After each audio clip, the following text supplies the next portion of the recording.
Y'all niggas better listen to my daddy's podcast. Let's do it. Man, ain't nothing wrong with smoking weed. You are now tuned in to the Smokers Lounge 420 podcast. We gon' get to hear a little twin.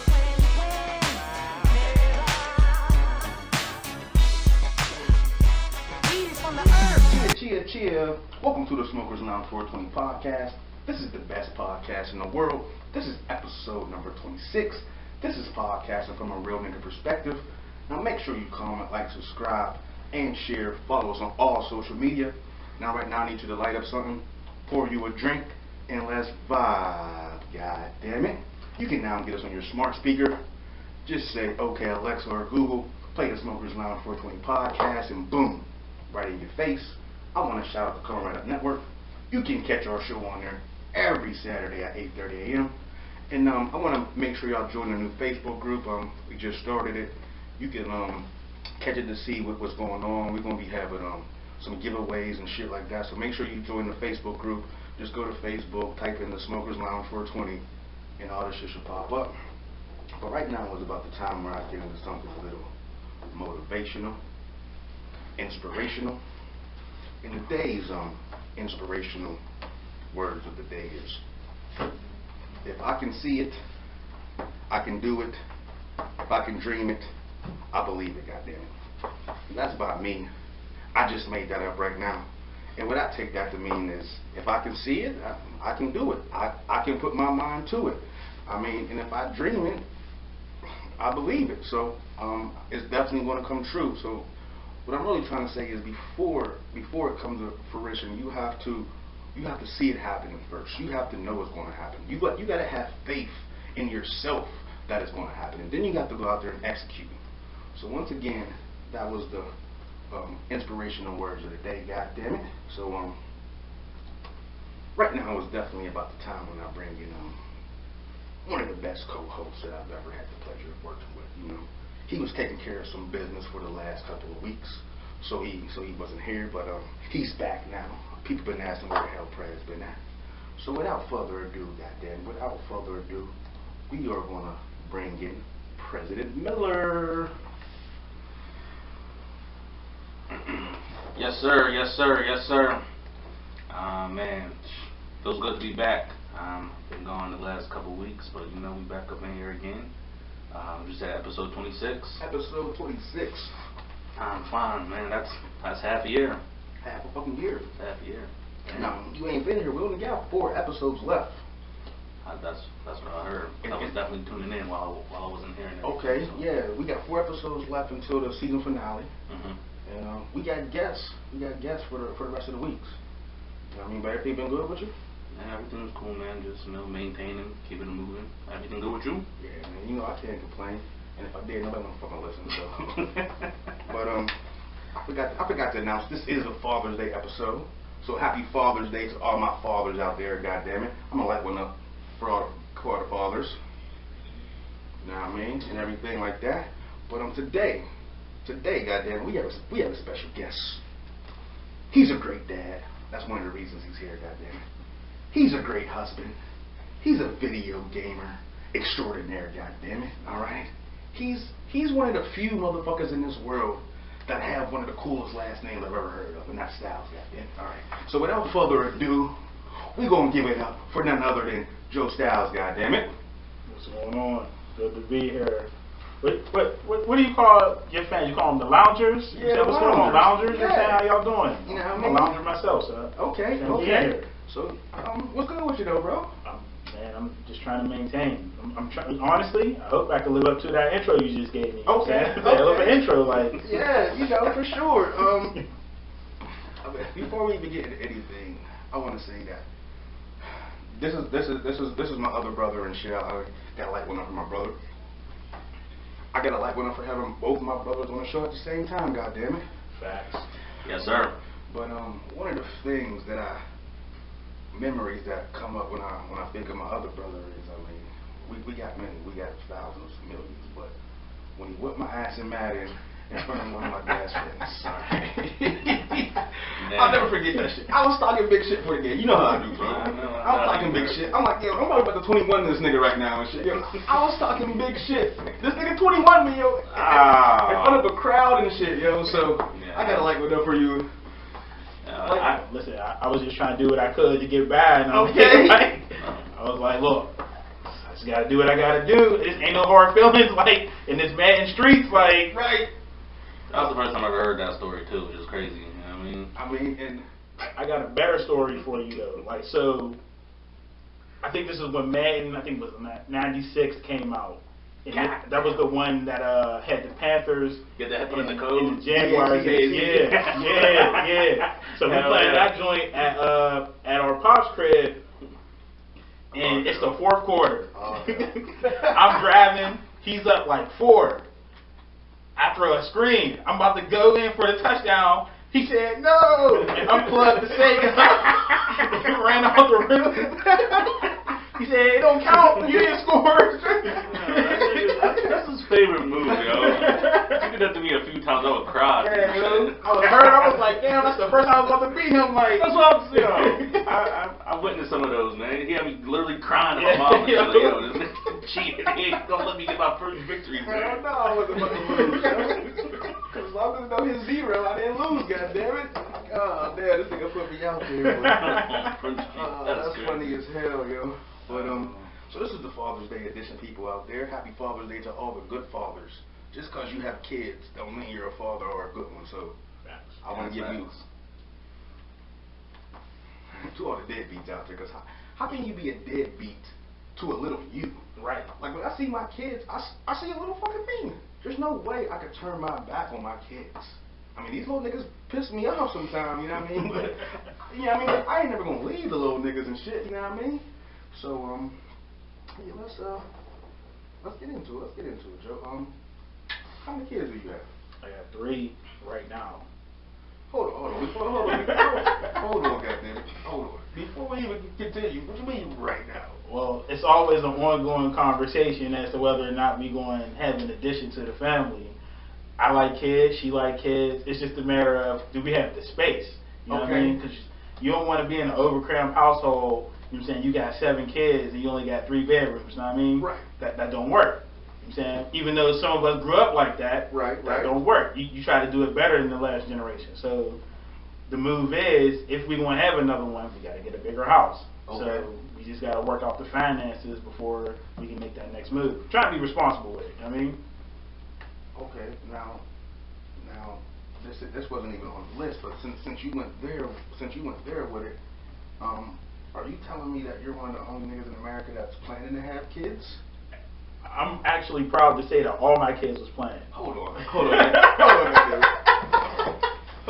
Smart man right there. Smart man. So all my nieces and nephews are playing? It's all playing. We sat down and talked it out before we even did anything. You know what I'm saying? I mean, we was doing it before that, you know what I'm saying? But y'all planned to have these? Yeah. We had a plan and we put the plan in motion. I can't say the same thing about y'all niggas.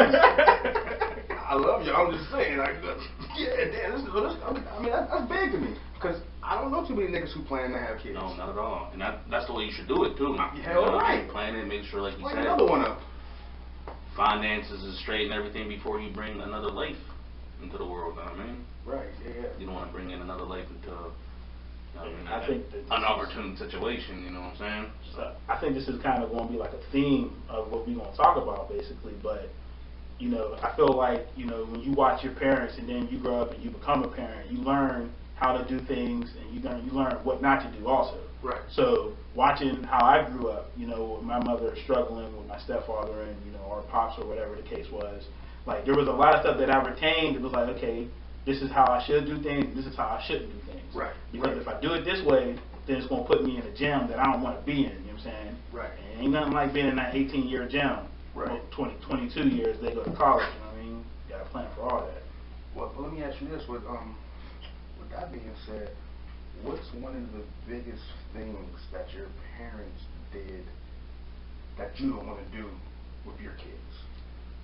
So, I want to say this off top. I'm not here to disparage either of our parents, you know what I'm saying? Like, particularly because where I'm about to go with this, you know what I'm saying, it's particularly pertaining to Pops. Okay.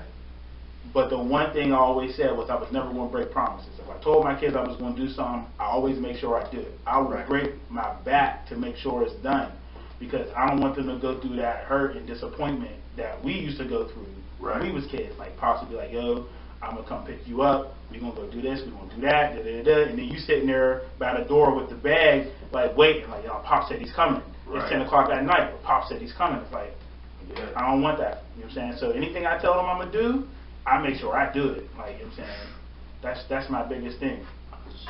That's real right there. That's real as hell right there. I mean, yeah, for sure. I mean, you definitely just don't want to have your kids waiting. I mean, because at the end of the day, like, when Pops was doing that shit, he probably didn't think when we're grown ass men, we're going to remember that shit. Mm-hmm. You know what I mean? Like, that shit's going to, like that shit didn't happen. Like, this nigga probably don't think about that shit. He probably never crosses his mind again, you feel me? Mm-hmm. But like for the kids, you think about that shit your whole life. Mm-hmm. Like, I remember I was waiting for my dad, this nigga never came. Yeah. You know what I mean? The thing about that is what you just said is he was also a child too, you know what I mean? Mhm. So, like, I'm sure he remembers things from his childhood, you know what I mean? So why wouldn't your children remember things from their childhood and everything like that, you feel me? I mean, and I feel you there, and I'm not talking about my dad right now, just in general. I'm just talking about fathers who don't keep promises. Some niggas just ain't shit.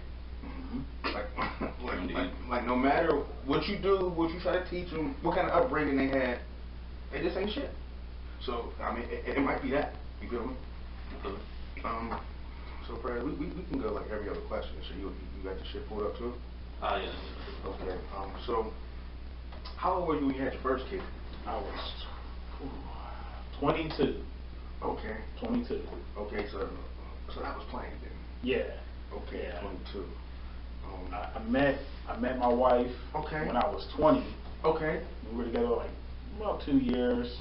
About a year we were together, and then we had to start discussing kids, you know, because, you know, when I met her, I just knew she was different. You know what I'm saying? So, Like one up for Mrs. Styles. yeah, absolutely. You know what I'm saying? That's my rock. And she keep me grounded. Straight up. But I knew she was different, so like I started approaching things differently. You know what I'm saying? So we had the conversation about kids probably around a year in, and then, you know, we actually started planning for the shit. We started, you know what I'm saying, getting stuff together. It was like, okay, we want to get a place, we want to move together, we're going to do this, we're going to do that, like, and then, you know, everything just started unfolding, like, step by step. And then, you know, my oldest came. He's 10 now. I can't believe he's 10. He's almost as tall as me. He's going to be taller than all of us in a little bit. Hell yeah. I have to break him down to size, you know what I'm saying? Hey, you gotta do what you gotta do. You definitely gotta do what you gotta do. Since this is the Father's Day edition, and you know, people might have thought we took some shots at our pops. What's your favorite memory of your dad or with your dad?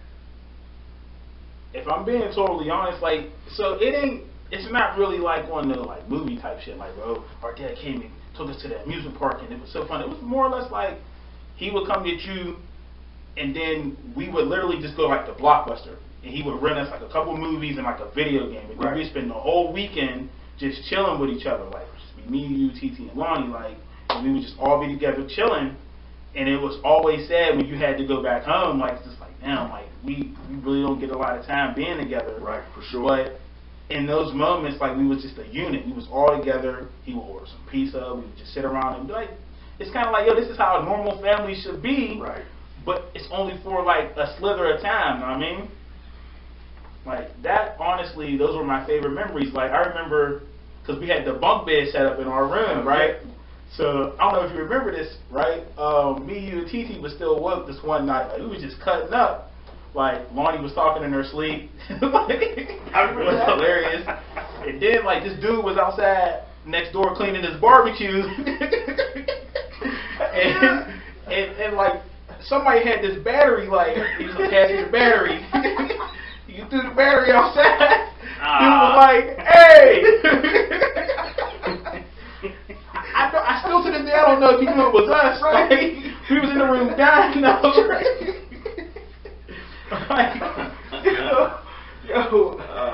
Yo, as soon as you said that shit, yo, like, I remember that shit. Like, Like, bro, I definitely thought we was gonna get in trouble. And Right? shit, yo. I'm like, oh shit, I'm through the back. I might have broke some shit, yo.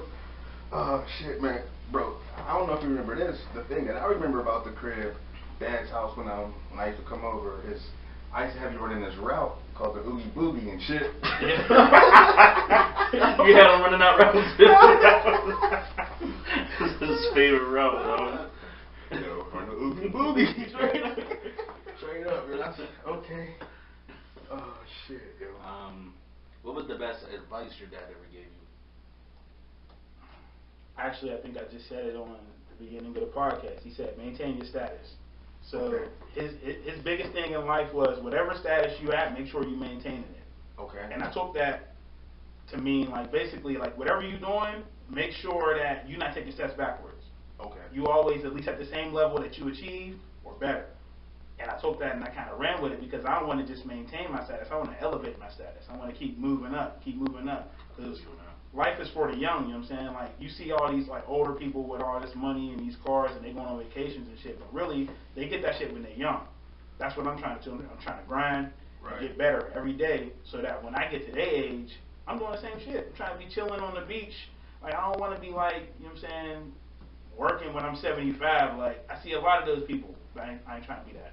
So, maintain your status. That was the one thing I always took because he always said that shit. Yeah, he definitely always said maintain your status. If your kids could remember one thing that you always tell them, like that's just the thing that you want to stick in their mind, what would it be? I'm real big on your word. Whatever your word is, make sure that your word is consistent and it don't change. So I tell my daughter and my sons that, like, make sure that whatever you say, that's what it's going to be. And that's in multiple ways. Like, if you tell somebody something, make sure that you're going to follow through with that. Or if you tell somebody that this happened, make sure that that's your truth going forward. Like, because the moment that your word becomes flimsy, people can't trust you. It's like, I can't really trust nothing you saying because when I was over here with you, you told me it was this. But then person X came and we all chilling and now you saying it's that.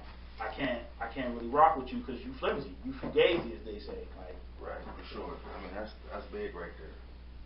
That's big right there. Okay, let me let one up for that guy. Shout out the kids too, goddamn. absolutely. I'm just gonna clap it up for my English. Ain't gonna smoke Yeah, one for me.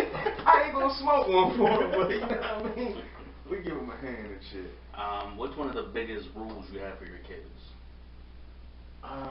Honestly, I'm real big on just making sure that the house is clean. Like, I'd be like, look, I go out here, I bust my ass every day to make sure that y'all got the latest and greatest. Right. So make sure that when I come home, I'm not like trampling toys. Okay. I ain't like walking over dirty drawers in the middle of the room. Like, just make sure that your space is clean. If it ain't clean, close the door so I don't see it. You know what I'm saying? Because I don't want to see it. That's it. That's all. So that's Like, it. Just clean up your shit. yeah, because I mean, if we're being honest, they pretty good kids. They get good grades in school, so I spoil them. You know what I'm saying? But there's two sides to getting spoiled. Like, you know what I'm saying? You got to earn it. Right. And I always make sure I tell them, like, look, I'm not just giving this to you. You're earning it, and then you're getting a reward. But the moment that you stop earning it, I'm gonna keep my money in my pocket. Right. Like, but that I feel like that's the way it should be. Now, speaking of that, like, what's some of the things that your kids have now that you didn't have? Man, like, my kids, they both got tablets. They got a gaming computer. They both got Nintendo Switches.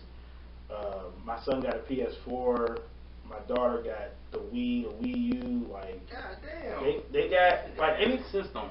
Yeah, anything they ask for, I'm like, all right, look, I'll make you a deal. This nigga's a toy store out here, guys. This nigga said, this nigga named everything. Look, I enough for everything. I approach my kids like I'm approaching business. I'm like, look, I'm making you a deal. If you do this, then you'll get this. So your job is to go to school, get good grades. You go get those good grades. You bring me home those good grades that you're asking for because you earned it. But I'm not just going to run out to the store just because it just came out and be like, oh, let me get that because Joey wanted it. Like, no.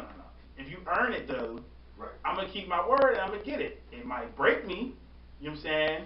But I'm gonna make sure that I give myself a little bit of time to get the funds together and everything before I gotta go get it. You know what I mean? But pretty much like they spoiled. Like my mom used to always say to me when we were growing up, like I want to give y'all more than I had, and I want y'all to be able to give the next generation more than what y'all had. Like so, I didn't. I grew up in a household and there was a lot of us, but you know it wasn't that bad.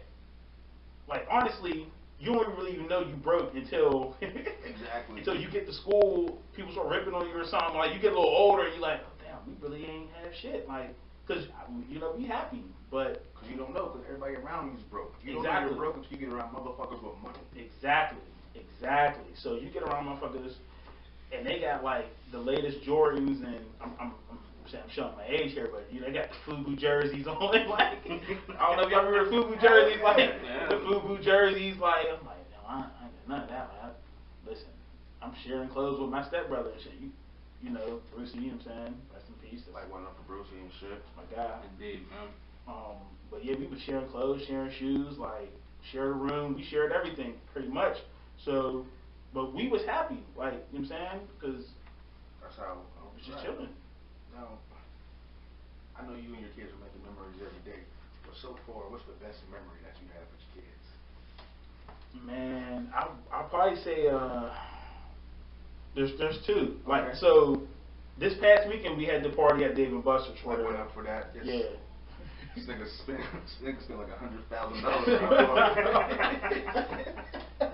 Straight up. Like went up for that. But go ahead, bro. It always helps when you're throwing a party for two instead of a party for one. You know what I'm saying? That way, all the expenses go to the one party, and that's it. Okay. So, Like went up for that too.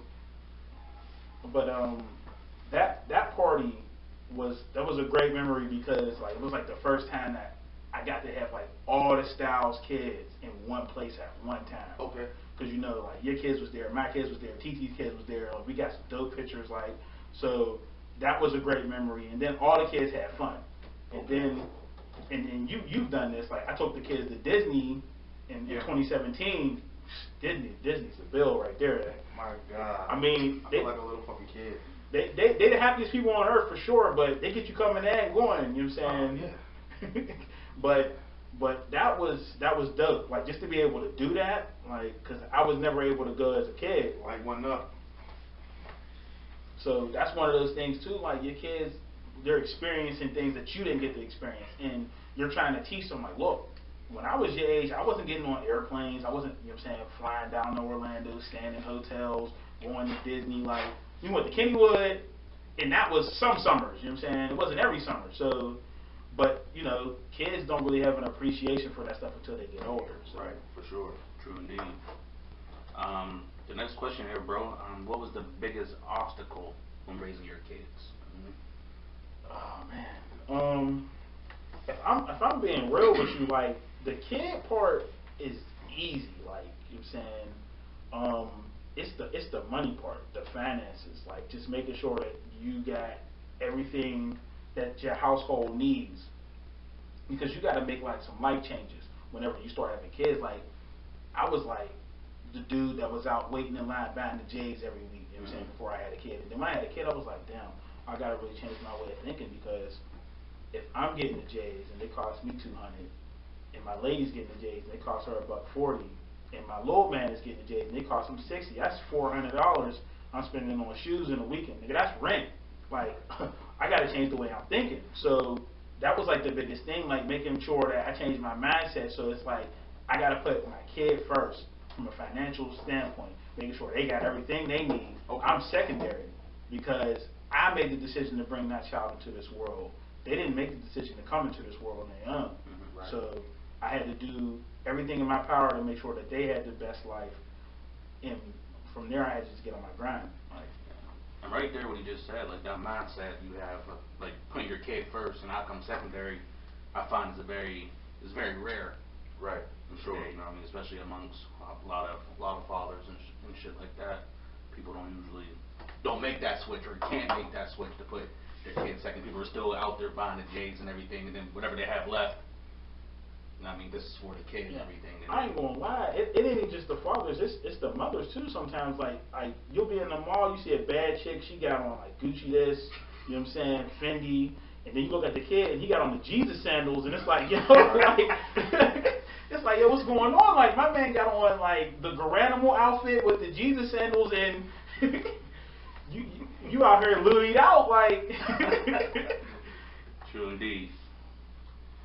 It's just a matter of making sure your priorities are straight, that's all. Now, is there anything that you wish that you had did differently as a dad? I wish that I would have went to school sooner. Okay. So, like, I met my wife, and I was working, and I was kind of like in the middle of like going to school and shit. It was like, yeah, I'm going to school, but I really ain't. I'm going to Job Corps or whatever. And then, you know, we move in together. We have Joey, and then I'm like, yo, this job that I'm getting like $9.75 an hour, this ain't gonna cut it. So I started going to school. I go to CCAC and shit. And it was tough because it's like working a full-time schedule and going to school full-time. That shit is hard. Like, Right. And anybody who's doing that, I commend you because I've been through it. Like, and the best thing that probably happened to me, and this is gonna sound weird, but the best thing that probably happened to me is I got fired from that job because I was doing homework at the job. Like, you know what I'm saying? Because it was one of them mall gigs in the middle of the mall and shit. Wasn't no customers coming through. I'm like, man, I'm gonna pull out the school books and get this homework done. So I got class later tonight. Regional manager come in like, this is what we doing. We're gonna have to go ahead and get you up out of here. But the blessing was, not only did they give me unemployment, they gave me a little severance check. So I was like, all right, cool. So, you know what I'm saying? I went to school. I was living off that for a little bit, not too long, like 6 months. Was living off that shit. You know what I'm saying? Before I got another gig. The other gig I got, I was working overnight, so I was able to go to school in the morning. But even that was a drain because I was away from home for so long during the day, and then when I got home, I was going to sleep. So if I could have that time back, I had to go to school earlier before I had kids, so I don't gotta like do that. Okay. And then that's the one thing I would do differently. Got you right there. Do all your kids get along well? Yeah, so there's definitely a hierarchy in the house, basically. Like, so you would think that it goes like oldest to youngest, but my kids is kind of like, you remember Kings of Comedy? Bernie Mac was talking about his nieces and his nephew. That's kind of how my house is. You know what I'm saying? My son is the oldest and he's the biggest, but he's like a gentle giant. So my daughter, who's about this tall, she, 4 foot nothing, but she got all the feistiness in the world, so she run him. And then there's the baby, Charles, who's a year old, but he run the household. You know what I'm saying? He bark, everybody like, what's going on? Give it to him, leave him alone, stop it. He run the whole household. He run everybody. He run me. I ain't even going front. You know what I'm saying? He give me the eyes. I'd be like, I ain't got it in me. You know what I'm saying? I'm vulnerable. Let me be. Like, yeah. Well, I gotta hold on. Yeah, all right. Little nephew running the. He run the whole. That's why we call him Big Man, because he run the whole crib. Like, now let's go. So your oldest, he just is cool? He's so mellow and laid back and just like kind nature, like, you know what I'm saying? Like, so this is the difference between this generation of kids and our generation of kids. Okay. We were growing up, like, you go to school and like you go to homeroom and it instantly start with the ripping, the dozens, whatever you want to call it. Like, look at his shoes. Oh, his dad works in the laundry room. Oh, I'm on you. Like, these kids nowadays, everybody's so nice, like so mild mannered, so just good natured that he's just like real laid back. So anything you say to him, it just kind of roll off of me. He's like, all right, that's cool. Yeah, okay, whatever. Yeah, I'm just gonna go to my room, play video games. Like, so you just don't care about nothing I'm saying to you. I mean, I do, but I don't like bullies, so I'm not gonna get myself involved in this. I'm like, okay, all right, fine, whatever. You know what I'm saying? And then my daughter is like, no, let's fight. Like, I'm trying to fight.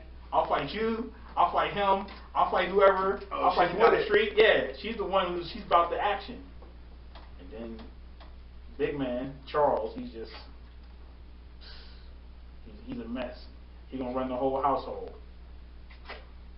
Okay, big man. Ain't nothing we can do about it. What's your kid's favorite thing to do? So, my daughter's favorite thing to do is to play dress up. Okay. And Joey's favorite thing to do is play video games. That's all he want to do is play video games all day, every day. It's like whether I'm playing PS4, I'm playing on the computer, something. Video games. And then with Charles, He's just like, put on puppy dog pals or PJ Masks and get out the way. Either that or he like wrestling. Like, so I'll be watching wrestling with him and I'll get on the floor. He'll be like pushing me over. Like, Okay. that's what he's into though. I got you right there. Do you think today's fathers have it harder, easier, or is it the circumstances just totally different? So I feel like there's a lot more pressure on today's fathers to be good fathers. Because Okay. like back in the day, like it was just kind of like commonplace for dads to just be like, oh, I'm out, and then they just roll, Right. and there wasn't really no repercussions for it. Like, yeah, the moms will take them to the little child support court or whatever, but more or less like they just came from a mindset in which like, look, it's your job to take care of the kids. My job is to go to work or just not be here. Right. Whereas with today's fathers, like we pretty much came up in a generation in which we didn't have our fathers, so we want to set a better example. Not only that, but and don't get me wrong, because I'm all for it. But with this movement of women empowerment, they're not giving us no slack. Right. They're gonna be like, look, you laid down with me, you want to take care of this kid with me, and I'm for that. You know what I'm saying? Because I agree with that. Like that's my blood running through their veins too, and I want to make sure that they taken care of in the right way. Hell yeah. Hell yeah. Like one of my things is like I tell my wife this all the time too. Like I tell her like when we get divorced, I'm getting the kids. You know what I'm saying? Because ain't gonna be no nigga raising my kids. Like I'm raising my kids. Because You already see how I do it. I don't know what type of values he gonna try to put in my kids. Like I seen something on the news not too long ago about a little girl named Malia or something. Like her stepdad like, killed her or something. Like you know what I'm saying, buried her somewhere. Like and it's like if her real pops was in her life, like you know what I'm saying, like.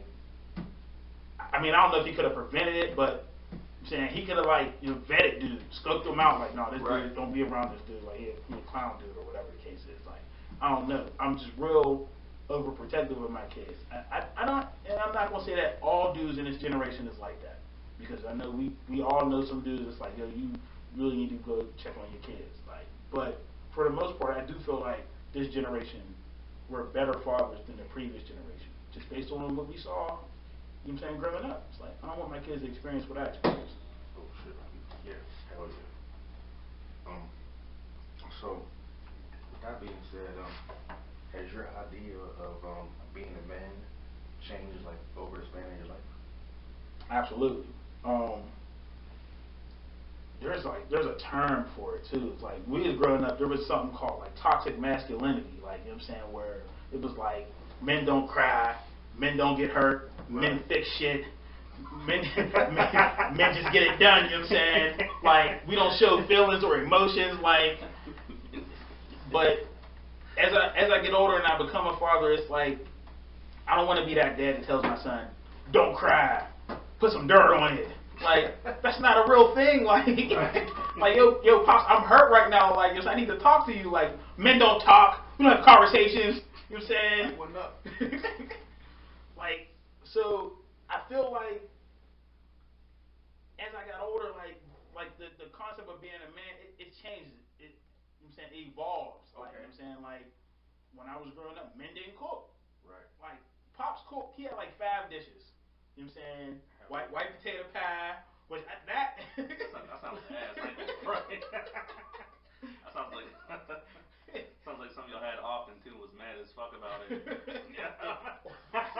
Anybody trying to serve you white potato pie in their house, leave immediately. Like, what is that? White potato pie? Oh no, I'm out. Hell no. That shit, man. Fucking he used to make this ramen dish with like kibasi in it, like, and then he would cook out various meats, and that was it. Wasn't no sides. He had this this potato salad with like all this mustard in it. That was pretty much it though. So like that was another thing. I was like, yo, I cook. I like cooking. I enjoy cooking. You know what I'm saying? I like being in the kitchen. Ain't nothing wrong with that. But I know that previous generation be like, oh, the kitchen is for women. You know what I'm saying? Get your woman in there. If she can't cook, you need to get a new one. Like, look, my woman can cook, but I can cook too. You know what I'm saying? And honestly, I'm competitive with the shit. I be like, yo, I'm a better cook than you for real. Like, we can get it in. Like, we can do a little competition and have the kids judge. Like, you won't get your feelings hurt though. Like, oh yeah. Now you know how your mom and dad's always talking shit, and it's in one ear and one out. Mm-hmm. What's one thing that they always told you that maybe you thought was bullshit, but now you know it's true? man, might not even be where you think I'm going with the question. Okay. But the one thing my mom used to always say to me as I got older was, "Don't bring no babies in my house." And I'm like, "What are you talking about?" Like, I'm saying I'm not even into that. I was like 10 at the time. Like, Okay. but I guess she had foresaw. She had knew. Like, don't bring no babies in my house. That shit stuck with me because, like, you know, as I got sexually active, and, you know, my friends were sexually active too. My friends started having kids in high school. Okay. So they was like 16, 17, you know what I'm saying, not even going to prom yet, but they got a baby on the way. And it's like, I see what my mom was saying because, like, this motherfucker got to go get a job. Right. He can't go to work. He can't even pursue a dream. You know what I'm saying? If he do, it's going to be 4 times as hard as it would have been if he'd have just put a helmet on his soldier. You know what I'm saying? Like one up for 6 seconds, goddammit. Absolutely. You know what I'm saying? I always say, one of the things I like saying is, it takes 5 seconds, you know what I'm saying, to put a condom on, 10 seconds if you blessed. You know what I'm saying? Always say that. I mean, That's funny as fuck. Well, shit. Well, just remember, 5 or 10 seconds or 18 years, goddammit. absolutely, absolutely. No, straight up. Yeah, Absolutely. We still red lighted up? Yeah, we still good. Okay. We still good. Goddammit. And we know you're definitely a huge gamer. You know what I mean? Do your kids like to play video games as well? So, Joey's really big into video games. Like, everything that I play, he wants to play. And for a little bit, I wouldn't let him play like the Call of Duties, the Divisions, all those games, like the shooter games, because it was like too much violence. But as he started getting older, and I'm looking at the video games that he's playing, I'm like, okay, he's playing Assassin's Creed. They stabbing people. He playing God of War. They cutting off heads. I'm like, you might as well start playing Call of Duty too. Like, I mean, so we play video games together. One of our favorite video games to play is UFC. We be getting it in on the UFC. He still ain't beat me yet. He don't know how to defend the kick. I kick his head off every time. And I tell him, like, he be like, why can't I just win? I'm like, well, you will earn this W. And when you do, it's going to be the best feeling in the world. But until then, you're going to hold these L's, you know what I'm saying? So, and I always said, if you big enough to pick up the sticks, you big enough to take these goddamn L's. right. And the funny thing is, I think that, so, like, I'm gonna have it coming with Charles, because Charles, or like me and Joey be in the room playing, and Charles will come, he'll hold the controller, you looking at it perfect for him, like, okay, you the one I gotta look out for. When he about 6, he'll be busting my ass. Yeah, he's gonna be ready. Yeah, absolutely. Okay. Let me ask you this. This one really got nothing to do with being a dad, but if you could have dinner with 3 famous people, living or dead, who would you get? Man. I'm gonna pick Malcolm X. Like one up for Brother Malcolm. I'm gonna pick Jigga. Okay, hell yeah. And I'm gonna pick I'm gonna go with Gandhi, yo. Okay. You fuck with the non-violent shit. Okay. So the thing is, like, I would try to have like a balanced conversation. You know what I'm saying? I know Malcolm's philosophy is by any means necessary. You know what I'm saying? And Gandhi's on the other side of the spectrum. You know what I'm saying? Where it's like, if we have to be violent, then we can, but we should always pursue non-violence. And then with Jigga just, like, I don't know if you ever watched any of his interviews. You know what I'm saying? He just, the way he be talking, I'd be like, yeah, I feel what you're saying. Like, he was talking about some shit that happened back in the day when he almost signed Lil Wayne, and he was talking about like torturous interference, and I'm like, I don't know what that is, nigga, but Shit sounds yeah, dope when you say it, like. Okay. That's what's up. Next question, man. What does happiness mean to you, man? Honestly, happiness to me is just making sure my family's straight. Like, I used to be a dude that was all about the material shit in life, you know what I'm saying? And then I got older, had a family, and I realized, like, that none of that shit really fucking matter. Like, Right. but when my kids are happy, that shit brings me, like, real happiness. Like, I'm laughing and smiling with them. And I ain't really a dude that laugh and smile, you know what I'm saying? You know how it is when you black, you gotta just wear a scowl on your face. That's the code, you know what I'm saying? You just walk around. Right. If you just walk around, you black, and you smile, they'll be like, yo, what is he smiling about? What's wrong with this dude? Like, so, but when I'm with them, yo, them laughing, smiling, being happy, that shit bring me happiness. And my lady, when she happy, I'm happy. Happy wife, happy life. Shit, like. Okay. Other than that, like I'm real simple. Like I don't really need a lot of like money and all that. Like I think that the whole concept of success is relative. Like some people think that being successful is like having millions of dollars. Right. Being successful is living your best life, whatever that is. So, like right now, I'm living my best life with my wife and my kids because I don't want for nothing, and they don't want for nothing. And if they do, I'm gonna make sure through hell or high water I get it for them. Right. So that they can be happy. You know what I'm saying? But that's happiness to me, though. I mean, I know that's kind of like a convoluted answer, but. Oh, man, shit, that's real. What's happiness to you, my G? You know what I mean? Straight up. Before we done with the questions? Or we got another one? Yeah, because you know everybody who comes, I gotta ask them, bro. Oh, no. Please, no. You know, today's people always talking about eating the groceries. My God, yo. I just want to know, do you give that $5 to Reggie or $5 to Kush, goddammit? Alright, so.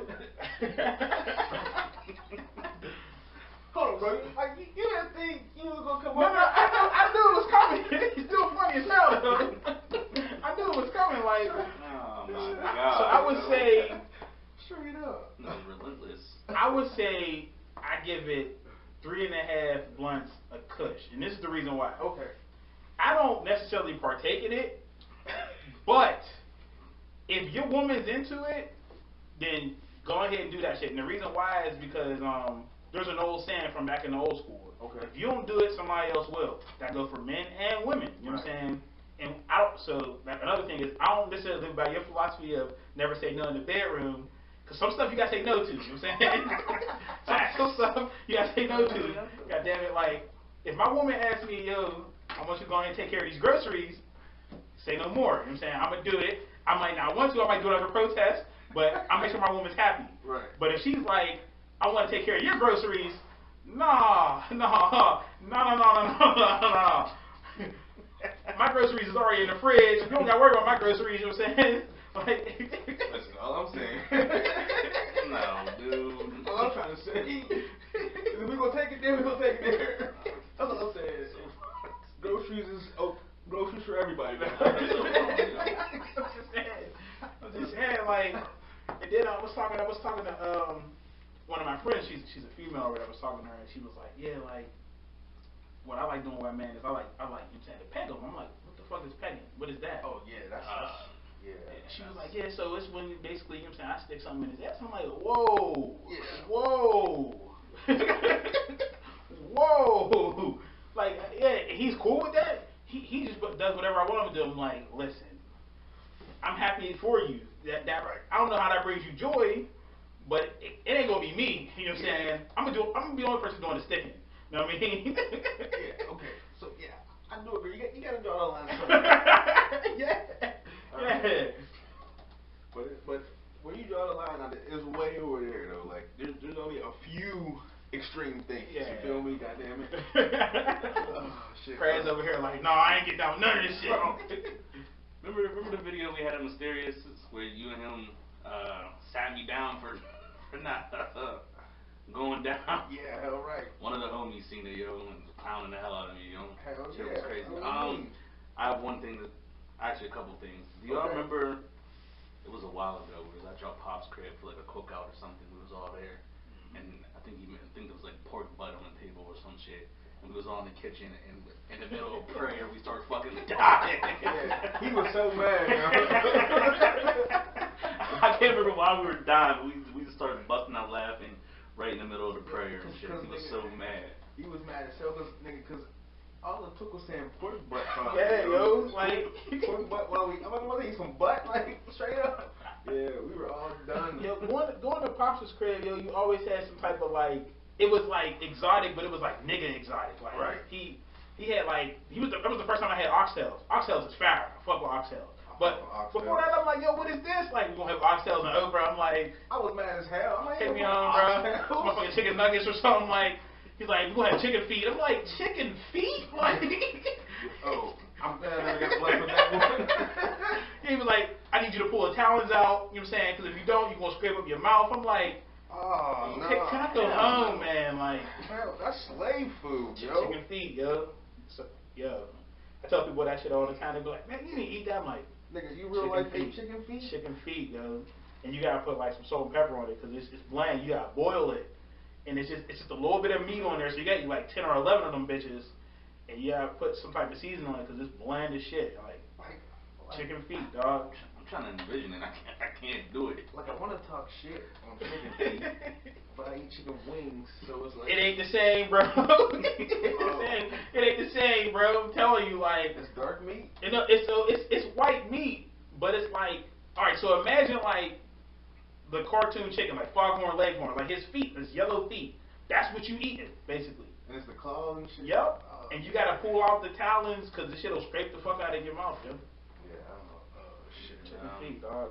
White potato pie, and just Feet. it's always. I don't know where he got these foods from, man, but That's slave food.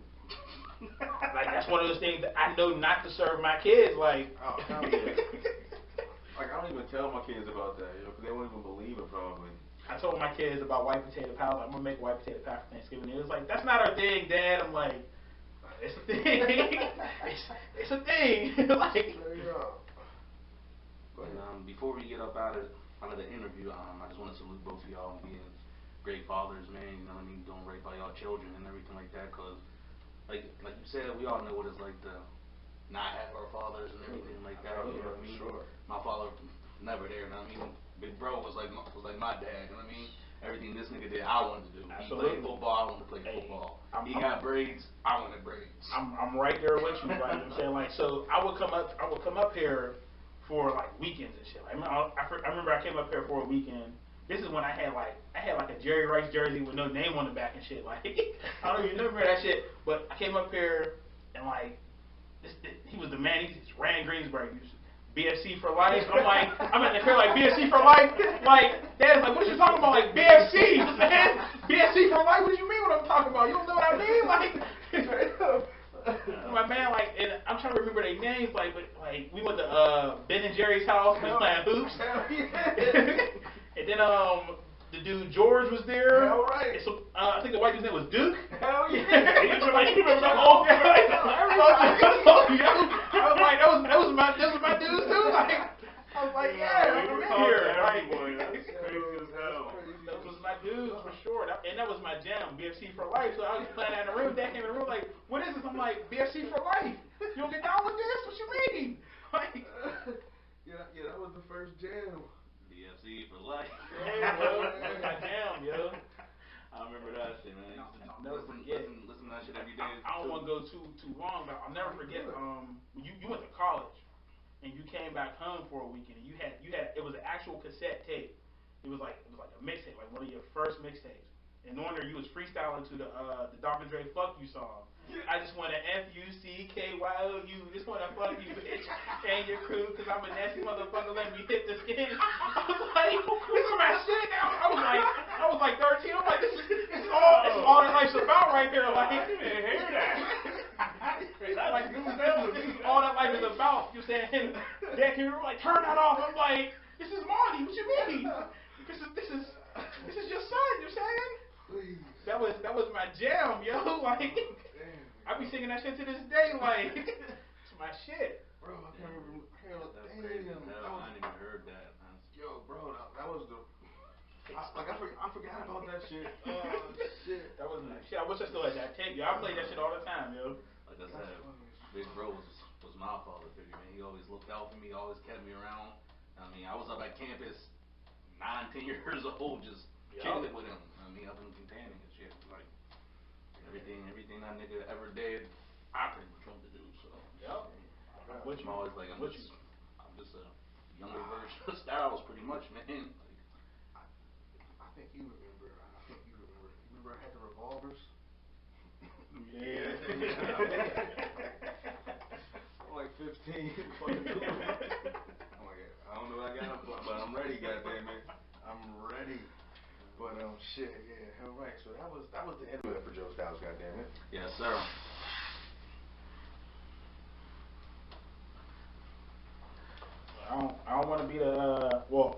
can be the best guest. I just can't be the worst. Yes.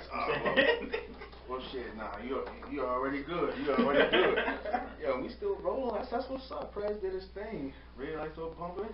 Red light's still up there, bro. Okay, we should be gravy. All right, so let's get into the show, man. Air to the streets. Cuba Gooding Jr., man, out here touching titties. I mean, hold on. This, before I even say, what you think about Prez? Well, when I first heard it, I was like, it's just one of those, things we always run into. Oh, he touched me, and I was like, he probably just walked by you or did nothing. You know what I mean? So I didn't think too much of it. Then at the back of my head is always like, why is it always these rich, famous motherfuckers doing the most low down shit? Like, you're famous, nigga. Right. You bad. I mean, so that's what I thought about it at first. What about you? So the first thing, because when I first saw it, like it was on CNN and shit. And it was like Cuba Gooding Jr. is going to turn himself in. I'm like, turn himself in? And then I read the article, was like, okay, so he groping people. I'm like, yo, this shit escalated real fast, like, and so I try not to say it's a race thing, right? But I always feel like it comes down to a race thing because, like, when Harvey Weinstein and all them dudes was doing shit, it took months before they acted on it. Years. Cuba Gooding Jr. touched the titty, and like a week later, they was like, bring his ass in. We gonna get his ass tonight. Like, I'm like, God, they moves real fast on that, like. Right. And then I watched the video, and like in the video, like I didn't really see. I see him like broke her leg, but I didn't see him like, you know what I'm saying, touch her breast or nothing. Right. But it looked like, you know what I'm saying, he had a cup in his hand, so he might have been drunk. You know what I'm saying, like. So I really don't know what happened, but at the end of the day, like, I'm black, so I gotta say he didn't do it. Right. It's part of the code.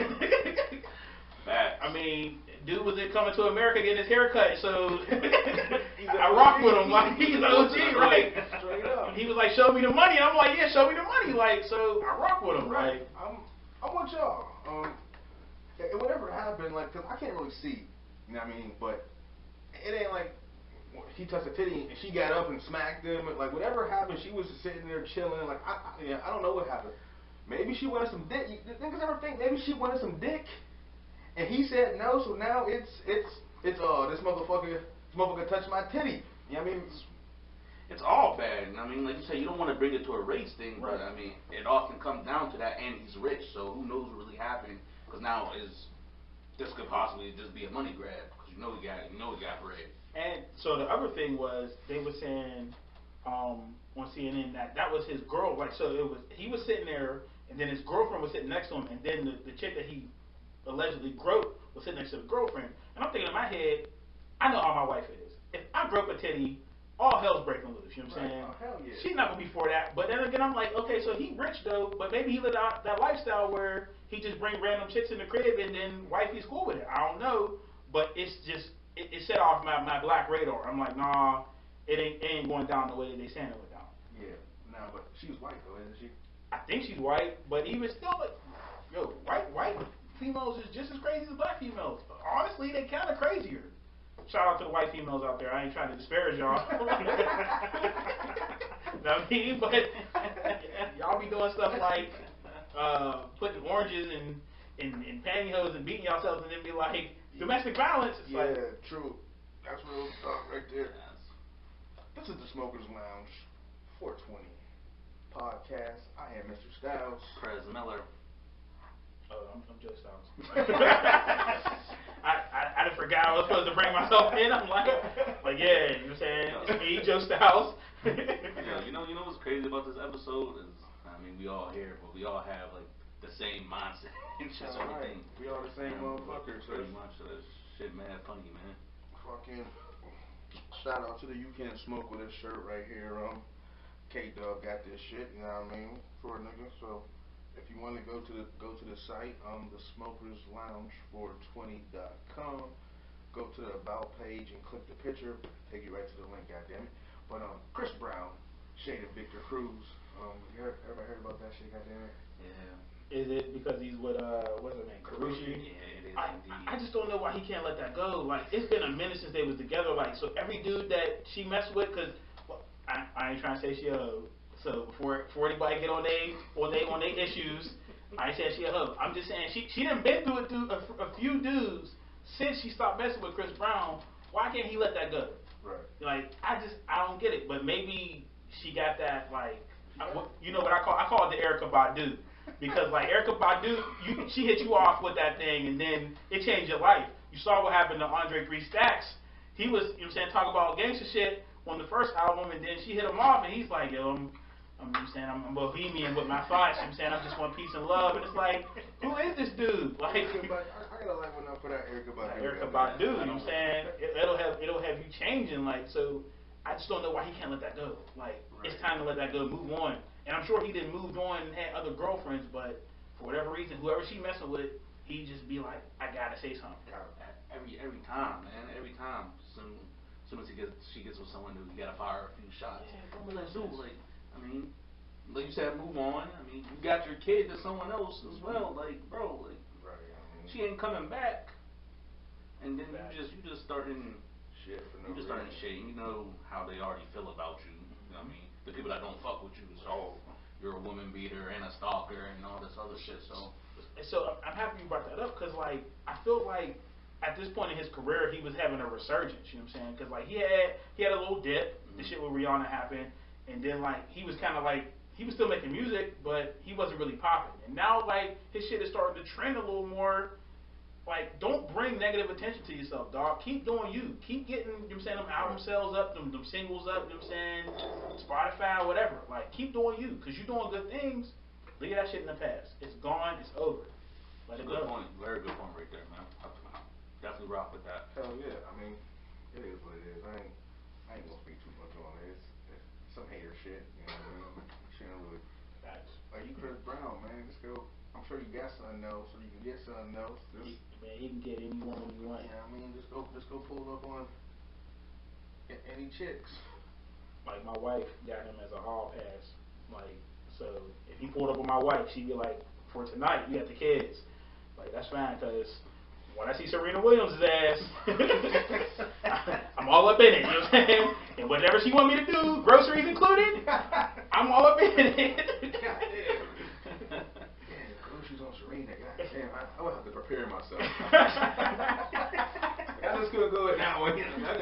Yeah, the air is deep, you know what I'm saying? That's a big ass. A big solid ass, too. Yeah, like, yeah. her ass probably claps. Hell yeah. So that's you, Serena, that's your... Absolutely. Okay. I like another one up for Serena, goddammit.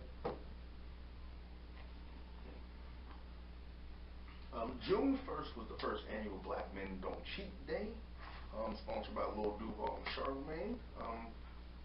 I'm just going to ask y'all, do y'all give that 5 blunts of Reggie, 5 blunts of Kush? I mean, I'm going to give it a 5 blunts of Kush for the culture, you know what I'm saying? Okay. I feel like facts. I feel like no matter whether or not I disagree, like, that's for the culture. Like, I gotta uplift black men and not bring us down. But what I will say is that as we mature, black men don't cheat. Right. But when we young, hey, listen, this tail is out here, you know what I'm saying? And if they throwing it at me, I'm trying to catch it, you know what I mean? Like one of Like, them, goddammit. I mean, shit. That's real as fuck. That's some of the realest shit. So, I give it 5 blunts of Kush for the culture. Okay. I'm always for the culture. So, I definitely give it 5 blunts of Kush myself. You know, if it's for the culture, it sounds like facts to me. You know, I can't speak for no other race, but you know, somebody be cheating, so it's probably. all right, so what I'm going to say is, right, and this ain't even politically correct, but we on the Smokers Miles podcast. Yeah, hell right. Fuck politically correct. White men don't cheat, but white men have affairs. They be having whole families in other cities with different houses. Yes. They be having 3 mortgages, 6 cars, but they could do that because they can afford it, you know what I'm saying? Right. But they be like, yo, I'm going to go out of town for business for a month, and then they be over here with little Jimmy and Samantha. Like, they can do that shit. Like, black men don't cheat, but we dabble, you know what I'm saying, in our youth. Yeah, that's how I'm gonna put it. hey, you gotta have some entrees with the main fucking the main meal. Yeah, there you go. Okay,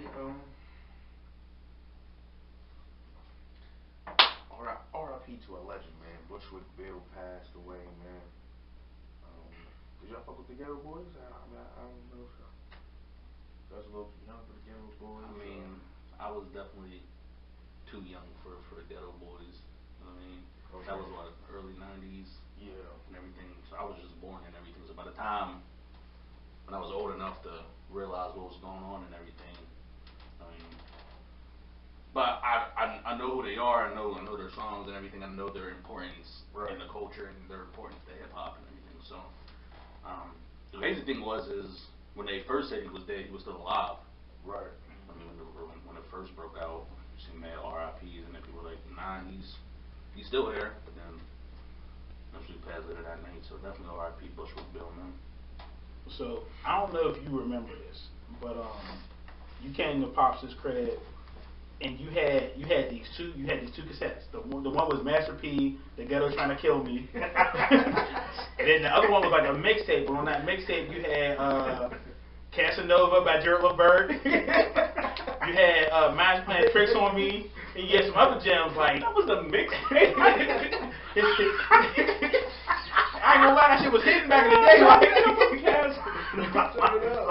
I don't want no Casanova. Like, I was like, okay, all right. But so like, you introduced me to a lot of like the Southern music. 'Cause I didn't know nothing about that shit. Like, growing up on the East Coast back then, you were really sheltered as to what you would get. You would get Biggie. You might get some Pac, some Snoop, but you was getting like, you know what I'm saying, some Jay. You know what I'm saying, and you would get like other artists that was like more popish, like the Lost Boys and shit. So you came over, you put me on P, you put me on the Ghetto Boys, and then once I heard about the Ghetto Boys, like one of my favorite jams that they made was Crooked Officer. Okay. And then Damn It Feels Good to Be a Gangster. Like I was in high school, I put that song on in the morning, like I was really a gangster. Like my mom would be like, turn that shit off at 7 o'clock in the morning. I'm like, Yeah. Damn It Feels Good to Be a Gangster. You know what I mean? You don't understand this lifestyle, like. That was my shit though. Like so, and then I started fucking with Face. Okay. More after I heard oh man, what was the joint on the Dynasty? This Can't Be Life, I think. He was on there with Jigga and Beans, because I fuck with Jigga and Beans heavy, and he was on there, and I'm like, oh, he kind of killed it. I'm like, all right. And then he was on the Blueprint 2 on Somehow Some Way, and I'm like, yeah, I fuck with Face. So I started going back and listening to his old shit. Like so, I definitely fuck with Face more than I fuck with the Ghetto Boys, but I still like the Ghetto Boys. They still put out some jams that I was fucking with, like. Okay. What about you? Yeah. I mean, he just pretty much said. Yeah, like he said, pretty much summed it up. But yeah, I fucked with the Ghetto Boys. I don't know, man. Just being in the projects, like the car, you hear that shit bumping, and there wasn't no internet. Like niggas gotta understand, this is like the early '90s and shit. So there's no smartphones. You can't go to the internet and pull that shit up. You know what I mean? So you actually had to buy your fucking music. You know what I mean? But don't get it fucked up. I wasn't buying the music. I knew a nigga who made dollar dubs and shit. You know what I mean? So, but yeah, Bushwick Bill. I mean, did any of y'all have his solo joint? No, I can't say I did. Yeah, I even fucked with his solo joint for a minute. Yo, like after the bitch shot him in the eye and shit. So I'm gonna light one up for Bushwick. What I will say is shout out to whoever is making the dollar dubs, because whenever they made the dollar dubs, you would come to the crib and then I would dub the shit off of you. So that's how I got music. Like, oh, bro, got this new shit. All right, cool. Let me go record this. Real shit, like dollar dub. Just the process of dubbing tapes, the generation won't know what you have to do with shit. You know what I mean? The like broke cassettes. You gotta line that shit up perfectly. Like, shit was wild, man. Did you ever have the fast ones? I forget what the nigga was called. It was the same process, but it sounded like it was like fast forward. And why I did it, I think it was like fast syncing or some shit. Yo, never had that one. was those the black joints? Yeah. Yeah. It was so it would take like an hour to do it. This one would take like 30 minutes and shit. You know what I mean? It was still long as fuck. It just felt like the Chipmunks was rapping and shit. Right. Never mind. Yeah, I know. You know what I mean? Yep. Okay. And it was dubbing it and shit. So yeah, but yeah, shout out. Yeah, I got like one up for the tapes. I gotta like one up for the dollar dubber, all that shit. But You don't gotta like one up for this, but I gotta like one up for motherfucker. The Ghetto Trying to Kill Me by Master P. like that was before I heard about it. The Ghetto Trying to Kill Me. I was like, okay, Master P. I never heard of this dude, but I like it. Yo, this nigga had me on Master P real young. Yeah. He had the No Limit joint that he had, the No Limit chain. I was ready to roll for the tank, yo. Straight up, like, yo, nigga, I thought I was gonna die for those niggas. Like I was like, nigga, whatever P would have said, nigga, I was riding, yo. You know what I mean? And then niggas thought like, cause you know niggas didn't really get on the P ghetto D and shit, yo. Like niggas didn't understand. Like nigga, I've been rocking with P since like you said, the ghetto's trying to kill me. Like 99 Ways to Die. Like I had all this shit, yo. All the shit, all the magazines, Right. all the movies He they put, came out with. definitely put me on Umbrella. That's how I found out about Friendly. Every cop was Friendly. I'm like, fuck you, Friendly. You know what I'm saying? Fuck Officer Friendly. Yeah, but I put both of y'all on this one, and it's still one of my favorite movies.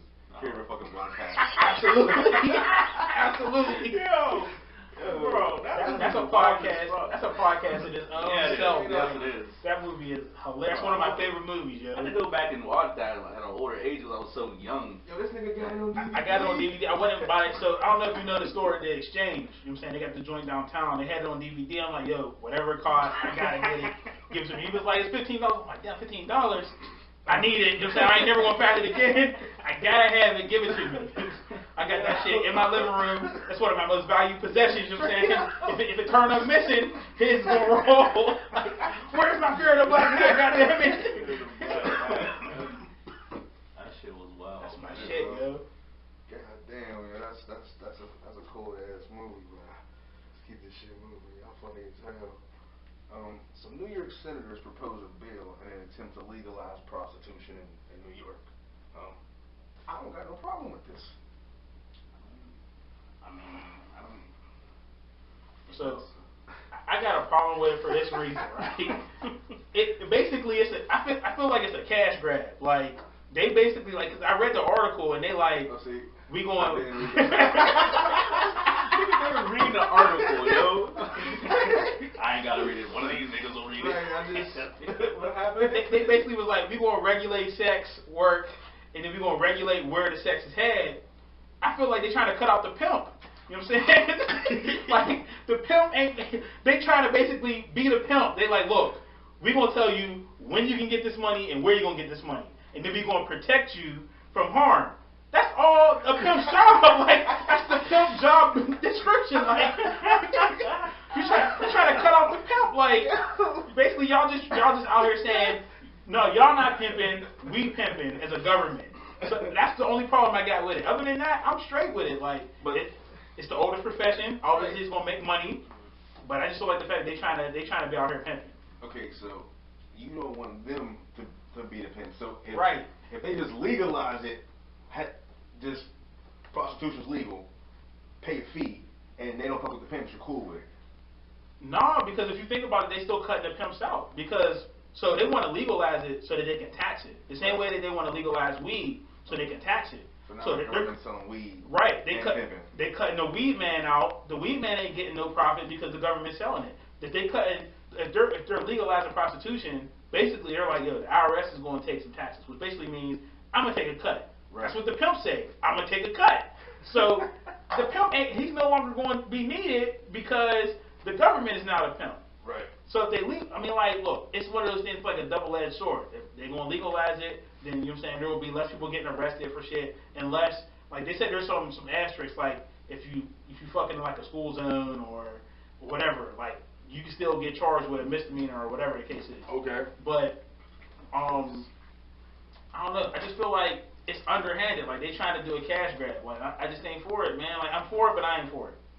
I'm for anybody getting their money, but not the government. I didn't even think of it like that until we broke it down like that, which is hella smart. I was just thinking New York City, I mean, oldest profession, they're legalizing it, cool. I mean, legalized in Vegas, right? Mm-hmm. So, I mean, New York, big as hell, too popular as hell, why not? But then when you broke it down, like, all right, now you're cutting the pimp out, we gonna be the pimps, that's But that's why in Vegas, like, you don't see a lot of pimps, you see a lot of brothels. Yeah. Because they run a house basically, and these women have to basically kick up rent like they renting a barber chair at a barber shop.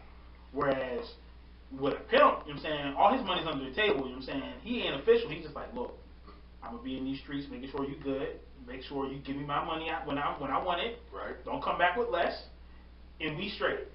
But if the government is saying, look, you can do whatever you want to do, but just do it right here at this time, then we good. Ain't no need for a pimp. Right. All right. Okay. Okay. Yeah. Well, there you go. Goddamn it. Oh shit! The fake. The notorious Big childhood block has officially been named after him. What you think about that? Smoke one up for that. Like one up for that. Absolutely. That was really nice what they did. Like, you know, they had a little ceremony. There was like hundreds of people outside, like, watching this shit. Like, you know what I'm saying? Like the councilman came out, was talking about Big and how he's from Brooklyn and all this stuff, and like Lil Kim was there, Lil C's was there, his son was there. Like, from what it looked like, it was a really nice ceremony, and it was nice that they did this because apparently, like, they wanted to do this like right after he died. Right. But like, people that were working in like the city government was like, no, we don't really stand for what he believes in. Okay. It's too soon, and this and that. So his mom been fighting for this shit since he died. So it's been like what, like 22 years or some shit. So it's really dope that they was able to do that because, like, while a lot of his lyrics, you know, it kind of like it romanticized the gangster and the drug life or whatever the case was. Like, he really gave niggas another way out. Like, he said it in his lyrics, like, either you know what I'm saying, either you selling crack rock or you got a wicked jump shot. Right. So, but he really gave niggas another outlet. Like, look, man, this rap shit, like, if you get on, like, you can really get out. You know what I'm saying? And if you don't get on in rap, you can get on to something else. But it's not a bad thing to aspire to something better. Like, and he did that shit. The people have been following his footsteps ever since. Like, I was happy to see someone who had the impact he had for Brooklyn. You know what I mean? Get his due and everything. I didn't know they've been fighting it since after he died. I mean, I could see why the councilman be like, nah, we don't. I mean, really stand for what he's saying, and you see how he just died and why he just died. You know what I mean? So, but glad to see the great get a street on his block, shit like that. You know what I mean? He definitely needs that shit. Definitely needs that. Once again, that's another dub for the culture. absolutely. Absolutely. So, you know. We get all the dubs we can get. Indeed. they be stacking the deck over there, you know what I'm saying? A lot. And I mean, fuck it. Might as well give him one, because I mean, I ain't trying to say these next niggas I'm about to name is bad. All I'm saying is that Martin and Malcolm got like 100 streets in every hood. Absolutely. You know what I mean? So, yeah, let's leave it at that, goddammit. And some would argue that he was the Martin or the Malcolm for our generation. Like from a civil rights standpoint, you know, he didn't march the streets and all that, but right. just from inspiring the youth, like him and Pac, it was fucking Malcolm and Martin. However you want to take that, however you want to position them, that's kind of how they were.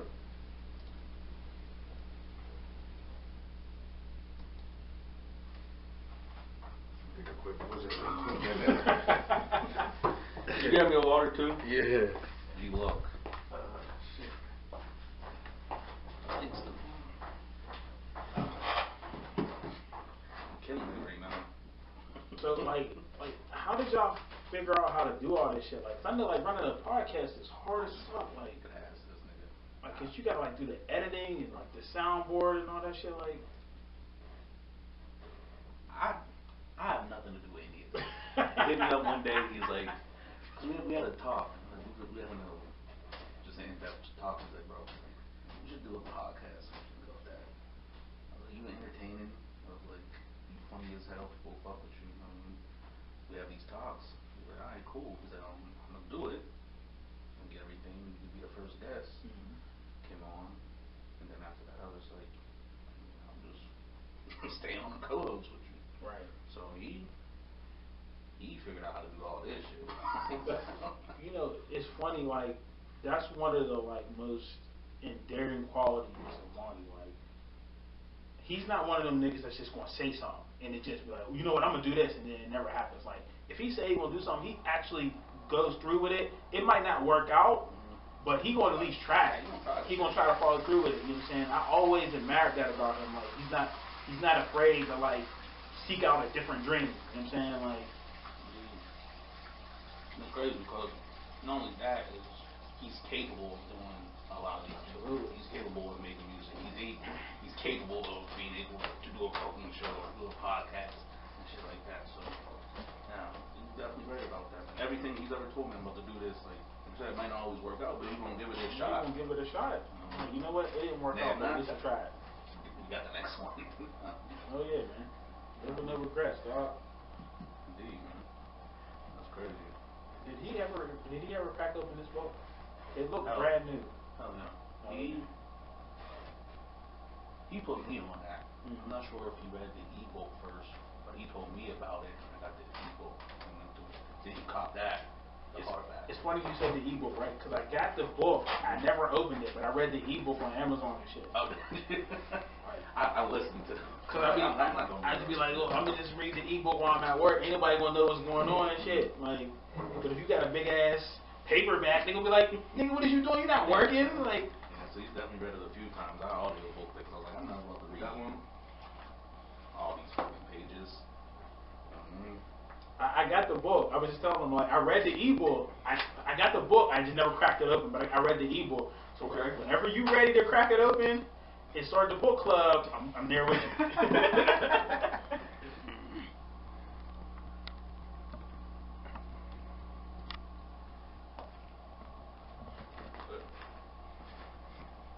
Whenever book club. Oh, other day I'm up there playing. So my lady, she bought all the Robert Greene books, e-files. So if you don't want them, I could just send them to your email, like all of them and shit. I'm close with that. She bought it for me to start the book club and have all these books. Season 2. Yeah, straight. Hell yeah. Stay tuned. Season 2. You know what I'm saying? Straight up. All right, let me get back to recording. Boom. Okay, goddammit. Shit. 50 Cent claims Dave East, Fabulous, Don Q, and now Bow Wow owe this nigga money. Excuse me. At this rate, I would just stop taking money from that nigga, yo. Facts. I mean, like he's been on a fucking rampage, yo. And like at first I think you can't hear? Good? I don't know. Let me up a little bit. I can hear you. You hear me? Yeah. Yeah, here. The hell? Turn what up a little bit. The headphones. The headphones? I can't hear nobody. Can't hear nobody.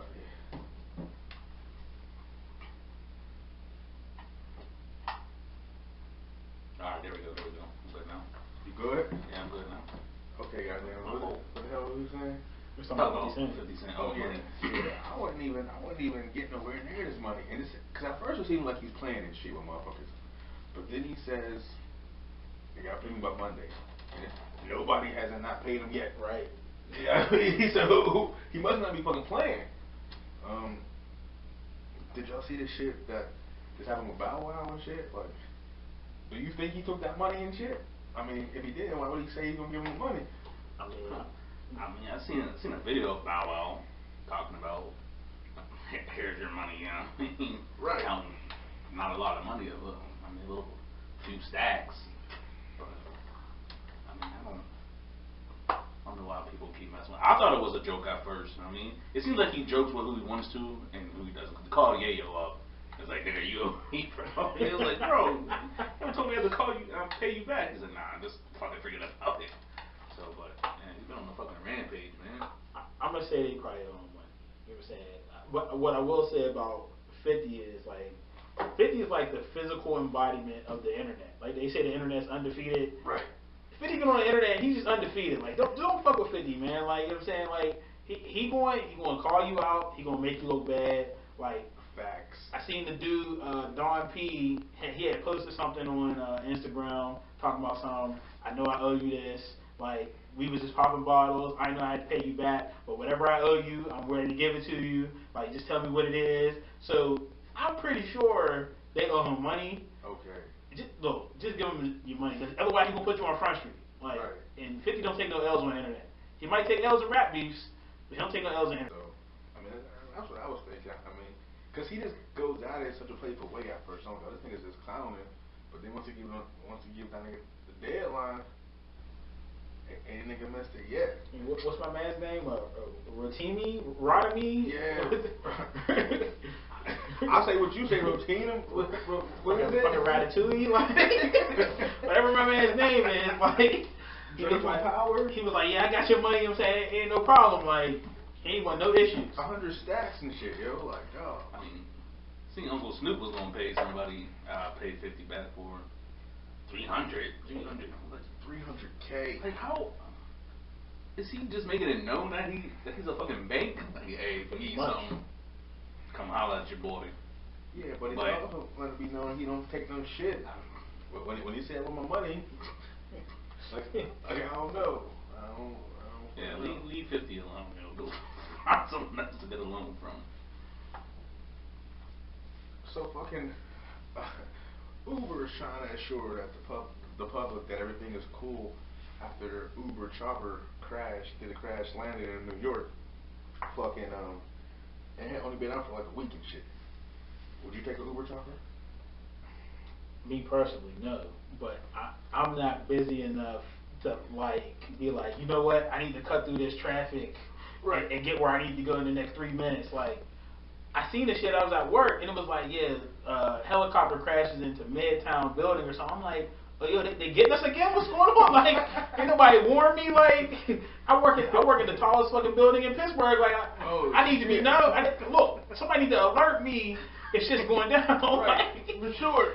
Like, what up with that? But then I heard it was Uber. I'm like, look, nah, see, like, they doing a lot. But it's like, if you one of these like executive businessmen and you got 1,000 meetings or whatever, and they're like, yo, we can get you from the airport into the city in 15 minutes, 5 minutes, whatever, for $200, you know, I'll break bread. But me personally, no. Nah, not until more fucking tests get done and shit like that. You know what I mean? Because that's the same shit that happened with the autonomous cars and shit. Facts. You know what I mean? When they first brought it out, these niggas is hitting pedestrians and shit. Like, come on, man. Like, so every time you release something new, we gotta give y'all some time to fuck up. Someone gonna take a L, huh? Yeah. Like, why? Why do it with live people? Someone died. Nigga, I'm giving this 5 blunts of Reggie. I'm not with this no way. Nigga, because the cost to me is too much. Like, because even if an autonomous car crashes, I'm not saying that life wasn't precious. Yeah, you kill somebody, boom. That's fucked up. Nigga, this shit already, I mean, like, what if this shit can land anywhere? Like, I just think the damage that could be done, because you know Uber gonna fuck some more shit up. Like. Yes, they are. Indeed. So, I mean, but like Joe Stout said, the convenience for businessmen or even just rich motherfuckers or even just dope boys who got the money to do it, it's convenient, you know what I'm saying? And where can you test it at though? Because I mean, you can test it with dummies, but then you only. I'm just saying, we gotta have humans in there. And then how many are you gonna have? Because we had a human in this test, and someone died. Right. So it was like, what was the human here for? Like, when it was about to crash, was it, let me take the emergency and I mean, drive this shit? Or was it, oh shit, we going the fuck down? Like, bro, I ain't gonna hold you. You know what I'm saying? Like, you just brought up a good ass point that I didn't even think about before. You know what I'm saying? And I ain't trying to stitch on the culture, but if you're a dope boy, right? Ain't no police in disguise, nigga. I need to move these 3 keys real quick. We hop in this chopper. I'll be there in 3 minutes. You know what I'm saying? Right. like that might be the move. Like, I mean, until so they get fucking helicopters. right, straight up. Now we're gonna have motherfuckers pulling you over in the air and shit. Nigga, land over there now. Niggas know where to land. Land on the water. Just hover above it. Yeah, see, fuck. Laying down, we have missiles. Please don't blow them up, goddammit. So let me see. Marvel fans are not impressed with the Avenger video game characters. Did y'all see them? I seen them. I seen the whole event. Huh? I watched. I watched the whole event, the whole E3 event. Oh, I don't even know what that is, but Where just where all the Sony, Xbox, Nintendo come and showcase the upcoming games within the next year. So it was right after the Final Fantasy VII remake, so that's why I was even watching it. So I seen it. The game looks dope. I mean, So the too. fact that you could 4-player co-op and everything, and they said it would add more Avengers to it. I didn't like how they looked. I mean, I was like, nah, but I mean, what are you gonna do? I mean, it wasn't as bad as people make it out to be to where I won't play it or try it out, but there was, when I look, I'm like, this don't look like fucking Thor, but I mean, it wasn't that bad though. It don't look like the actor. Right. It don't look like Chris Hemsworth, the dude that plays Thor in the Right. Avenger movies. That was the thing. It don't look like the actors. So from what I understand, Crystal Dynamics and Square Enix, that's the people who are developing the game and putting the game out. okay. They approached Marvel Studios and the actors about using their likenesses in the video game, and they was like, all right, cool, but you got to break me off this check. And what it was going to cost, it was astronomical. So it was just like, you know what, we just going to use some like generic people that kind of look like the figures in the comics as opposed to the actual actors. But people wanted to look like the actors. They wanted to look, because now the actors are their representation of what Captain America looks like, or what Tony Stark looks like, even though the actors themselves are a representation of what the comics look like. Right. So I'm being real with you. I don't see what the big backlash is, to be quite honest, because the game itself looks dope. Yes. Like, and I've been waiting for a game like this to come out. Like, remember years ago they came out with like DC Universe, and it was okay, but it died in like 6 weeks basically. People stopped playing it. You know what I'm saying? So this is open world? It's open world. I don't know if it's going to be like online play like DC Universe was. That would be dope. It was like, remember we played that Marvel game for like PS2 Ultimate Alliance, and we would pick like 4 people, like Avengers, New Avengers. It's pretty much that. So it'll be 4-player co-op. Pick the Avengers, and y'all go save the world and shit. I think it looks dope. I thought it looked dope. My only thing was I was mad that they don't have all the Avengers now.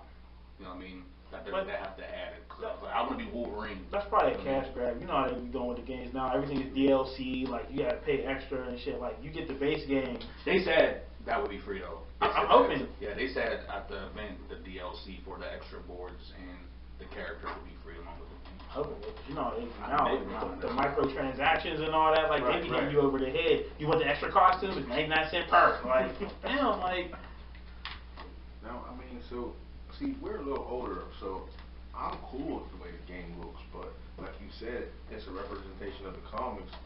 But for young niggas, which is a lot of their fan base, they don't know this stuff. right.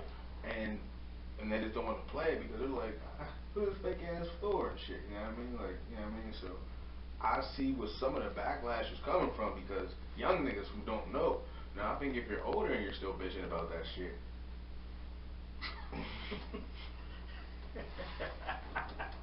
you know what I mean? That's what I say if you're older, you know what I mean? If you're a kid, I'll let you slide. Because, you know, when I was a kid, I want my shit to look like it's supposed to fucking look and shit, you know what I mean? I don't want to see this kind of hole. You know what I mean? It's Captain America a little bit. Great value Hulk. The Hulk is the one that looked the best to me. He did. The Hulk looked straight. Straight up, so. Putting fucking baby changing tables in men's rooms across America, you know, I can definitely like one up for that. Some little small move. Cause I'm a single dad, and you know, when my kids look at them, there's not always fucking room. There's not always fucking diaper changing tables in the bathroom in the men's room. Fuck am I do? Go to the family joint. Yeah. There definitely ain't always family joints. Facts. You know what I mean? In Walmart, goddammit. But most joints don't got no family joints or no changing table. I know you feel me down with. So I feel you, right? But I was reading an article and I'm thinking to myself like, yeah, this is a good thing, and I'm like, yo, hold up. John Legend, you fucking up my flow. You know what I'm saying? Because like my hustle was, hey babe, you gotta change his diaper. Ain't no changing table in the men's room. I mean, but I can't say that no more because John Legend was like, I want to be active and changing diapers and all that. John, I fuck with your music. You know what I'm saying? But you doing the most right now, my G. Like, this is a John Legend thing? yeah, like John Legend and Koala Care. Who?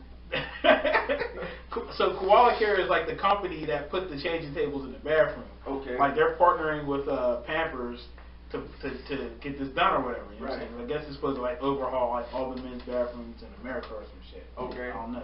But I'm like, yeah, this is great if I'm by myself.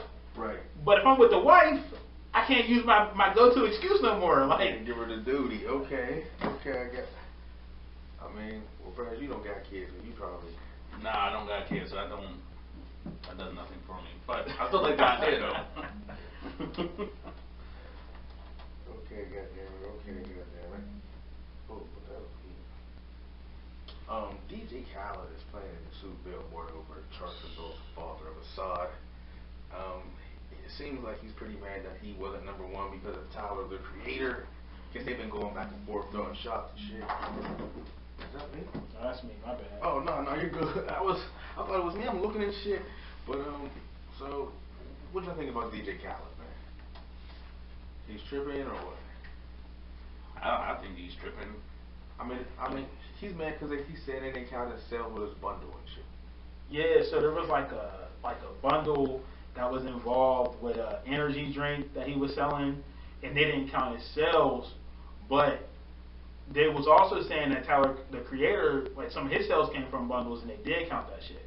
So like DJ Khaled was kind of like wilding because he's like, why they count his and not mine's? Okay. So he went to like I was reading the story and the shit is like real. It's a lot to take in because like apparently DJ Khaled is signed to Epic and Tyler the Creator is signed to Columbia, and they're both owned by Sony Music. So Sony Music is like, nigga, we winning because we got the number 2 albums.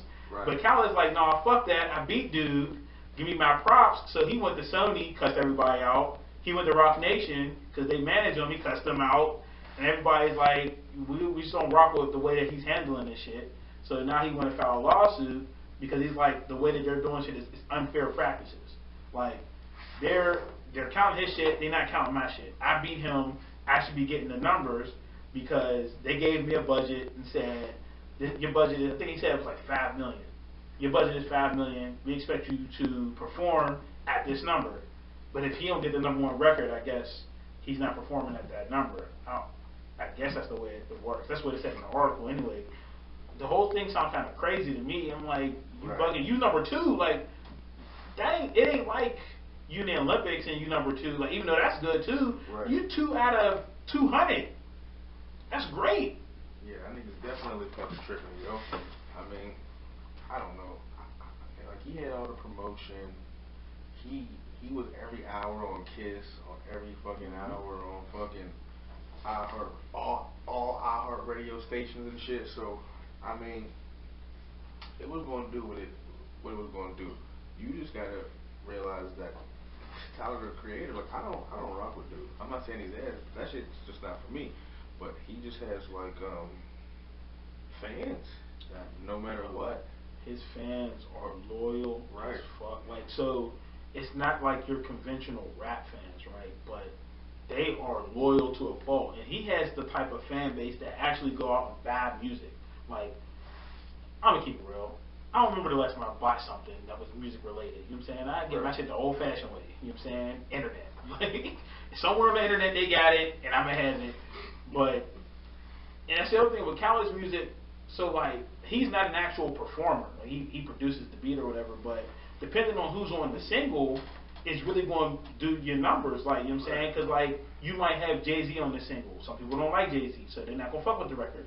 Or you might have like Rihanna on this single. Some people don't like Rihanna, so they're not gonna fuck with the record. All the Tyler the Creator people, they like him, so they gonna fuck with his record. Like, you know what I'm saying? Regardless of who else is on it. And he got a couple gems that I rock with. Most of them is with A$AP Rocky. Like, they got a little thing they do. Like, they got some dope gems together. But for the most part, his shit is kind of weird. Like, Yeah, I never heard a Khaled album. How? Anyone jam Khaled's album? I ain't jamming yet. My man jammed it. He said it was decent, but it's like your standard Khaled album. It got a bunch of features on it. Like that's the thing. Like every one of your albums is the same thing. It's just pretty much 10, 15, 16 songs of all-star lineups. And it's like pretty much, and then him over top of him with the ad libs giving motivation. Right. You smart. You loyal. I appreciate you. Like, what are you doing? You missed your calling, bro. You should have been a motivational speaker or something like. Hell right. God damn it. So Justin Bieber challenged fucking Tom Cruise to an MMA fight. And the winner pays for the next rehab visit. I don't know what the hell that could have been. Somebody trolling me. But anyway, Justin Bieber challenges Tom Cruise to an MMA fight. Me personally, I think Tom Cruise will beat the shit out of Justin Bieber, yo. Tom Cruise is a grown-ass man, yo. Yeah, Bieber came out like the next day and said he was just joking. He has dad power. Oh. So, but I mean, even still, that's the most randomest shit I've ever heard in my life. I ain't gonna hold you, bro. I mean, I ain't on Team Bieber, but Tom Cruise is about 60 years old. He about 5'6". Like, I mean, he is short as hell. He look good in the movies, but like you put him in an octagon, like it might be a problem for him. Bieber started hitting him with them jabs. You know what I'm saying? Bro, I think you may be saying Tom Cruise will whoop his ass off the people Tom Cruise played in movies. That's not who he is in real life. Dog, that's Tom Gunn, dog. That's what I'm saying. Like Tom Gunn ain't gonna get beat up by the Beeb. I'm just saying, put Beeb in the gym for like 3 months. Like he gonna have more stamina because he's younger. Like he might give it to dude. Like oh man, y'all down. I saw like Conor McGregor got in on it because he like the average version of 50 Cent. You know what I'm saying? Facts. His Twitter fingers is extra strong. He got it on. He said, I'll host it, I'll promote it, and I'll fight Mark Wahlberg. And I'm like, I might just watch that. Like, bro, he's been trying to fight Mark Wahlberg for a minute. Yeah. Why would Mark Wahlberg fight him? Because he wants some of his stock. The UFC stock.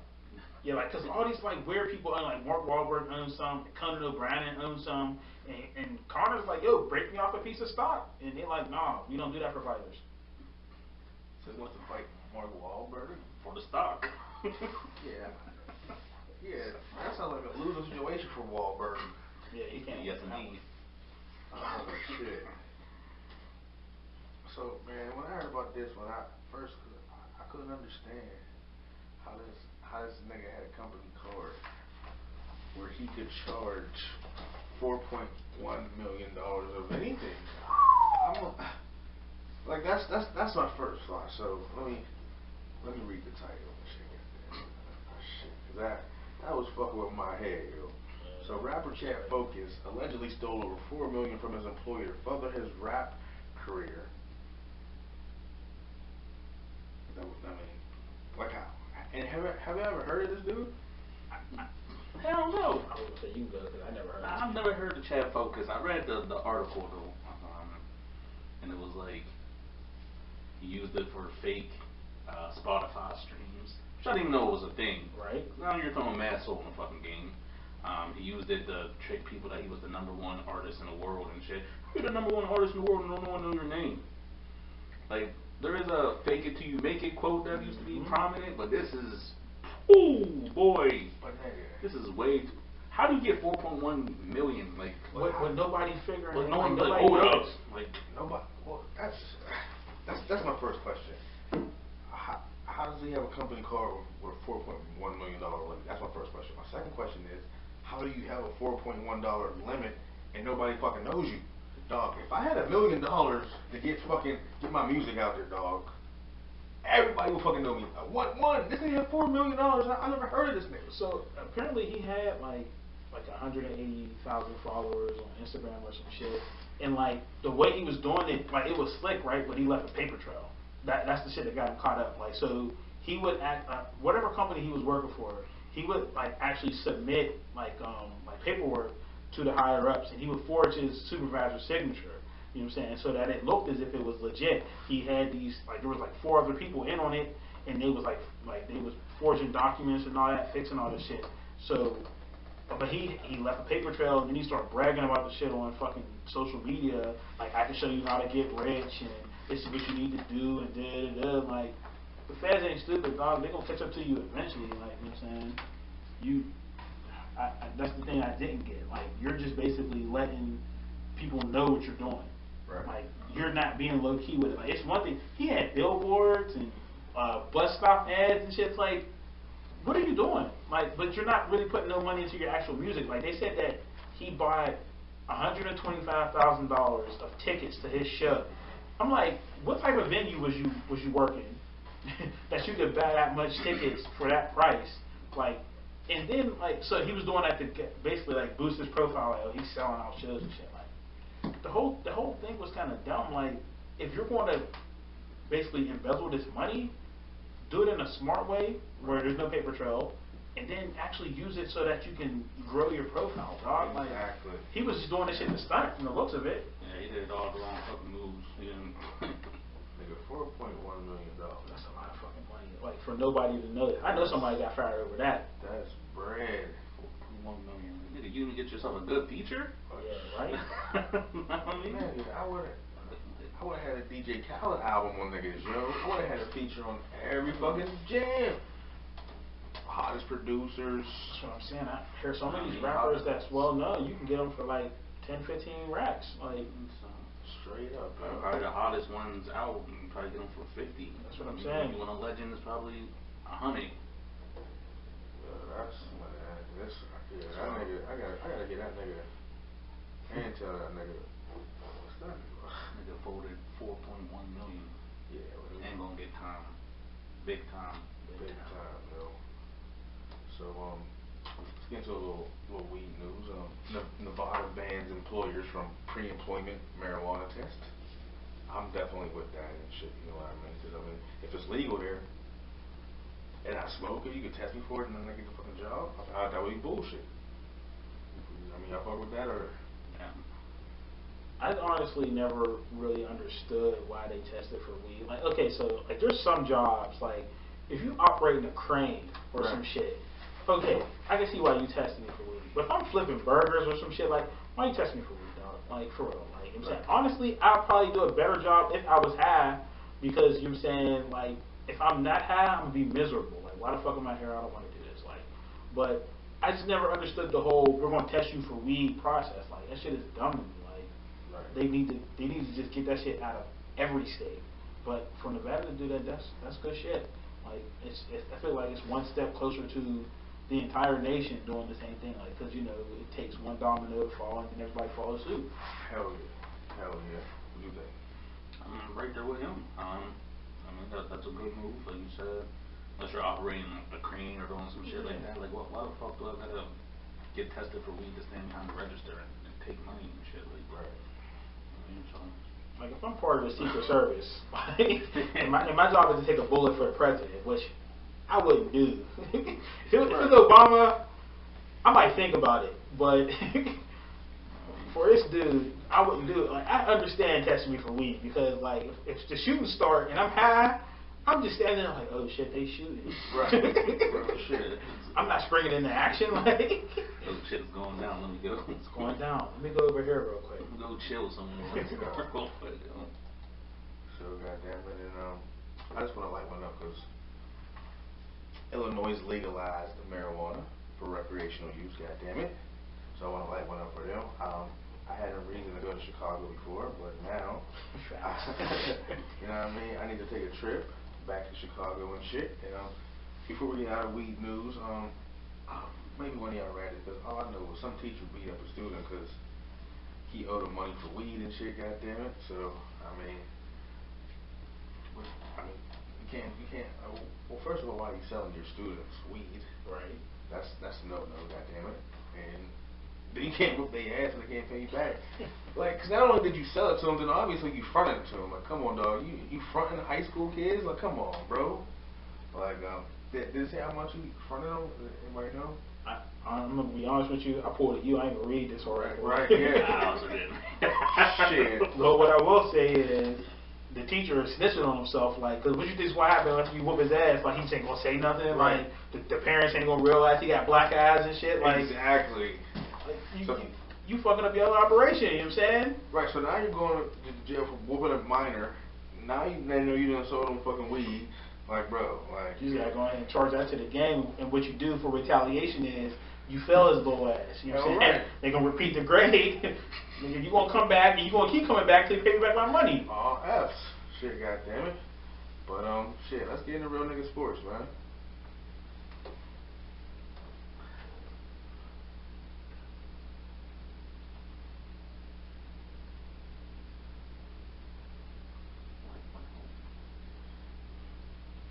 And Joe Styles and his bitch, goddammit. Welcome to real nigga sports. So I was the Warriors lost last night. The new NBA champions were the Raptors. Let's talk about it. I'm not happy. I wanted the Warriors to win. I actually think in my head I think they would have won if Clay doesn't do what he does. Clay caught fire. Yo. He was about to catch that motherfucking NBA jam. You're on fire shit. Yo, when the ball turns fucking red and shit. You know what I mean? And then that shit was unfortunate. Like but at the end of the day, I didn't want Raptors to win. I didn't want Canada to get one. I didn't want Drake to get one because that nigga was pissing me the fuck off, yo. Straight up, all that fucking light skin moves, yo. Sit his ass down, you know what I mean? I didn't want him to get one, so I didn't want Kyle Lowry to get one. Alright. I don't like fucking Kyle Lowry. I didn't want Jeremy Lin to get one and shit. Alright. So insanity. yeah, I didn't, yeah. So, what y'all think about that shit? Like you said, I don't like Kyle Lowry either, so I wanted the Warriors to win. Tragic they had to go through all the injuries and shit like that, man. If Clay was healthy, if Clay doesn't get hurt, they win that game. That was a game 7. Cause he got hurt third quarter. He was on fire and already had 30 points. He was finna drop 45 at least. You know what I mean? So, they got lucky with KD being hurt as well, cause hobbled KD came in 11 points in 12 minutes.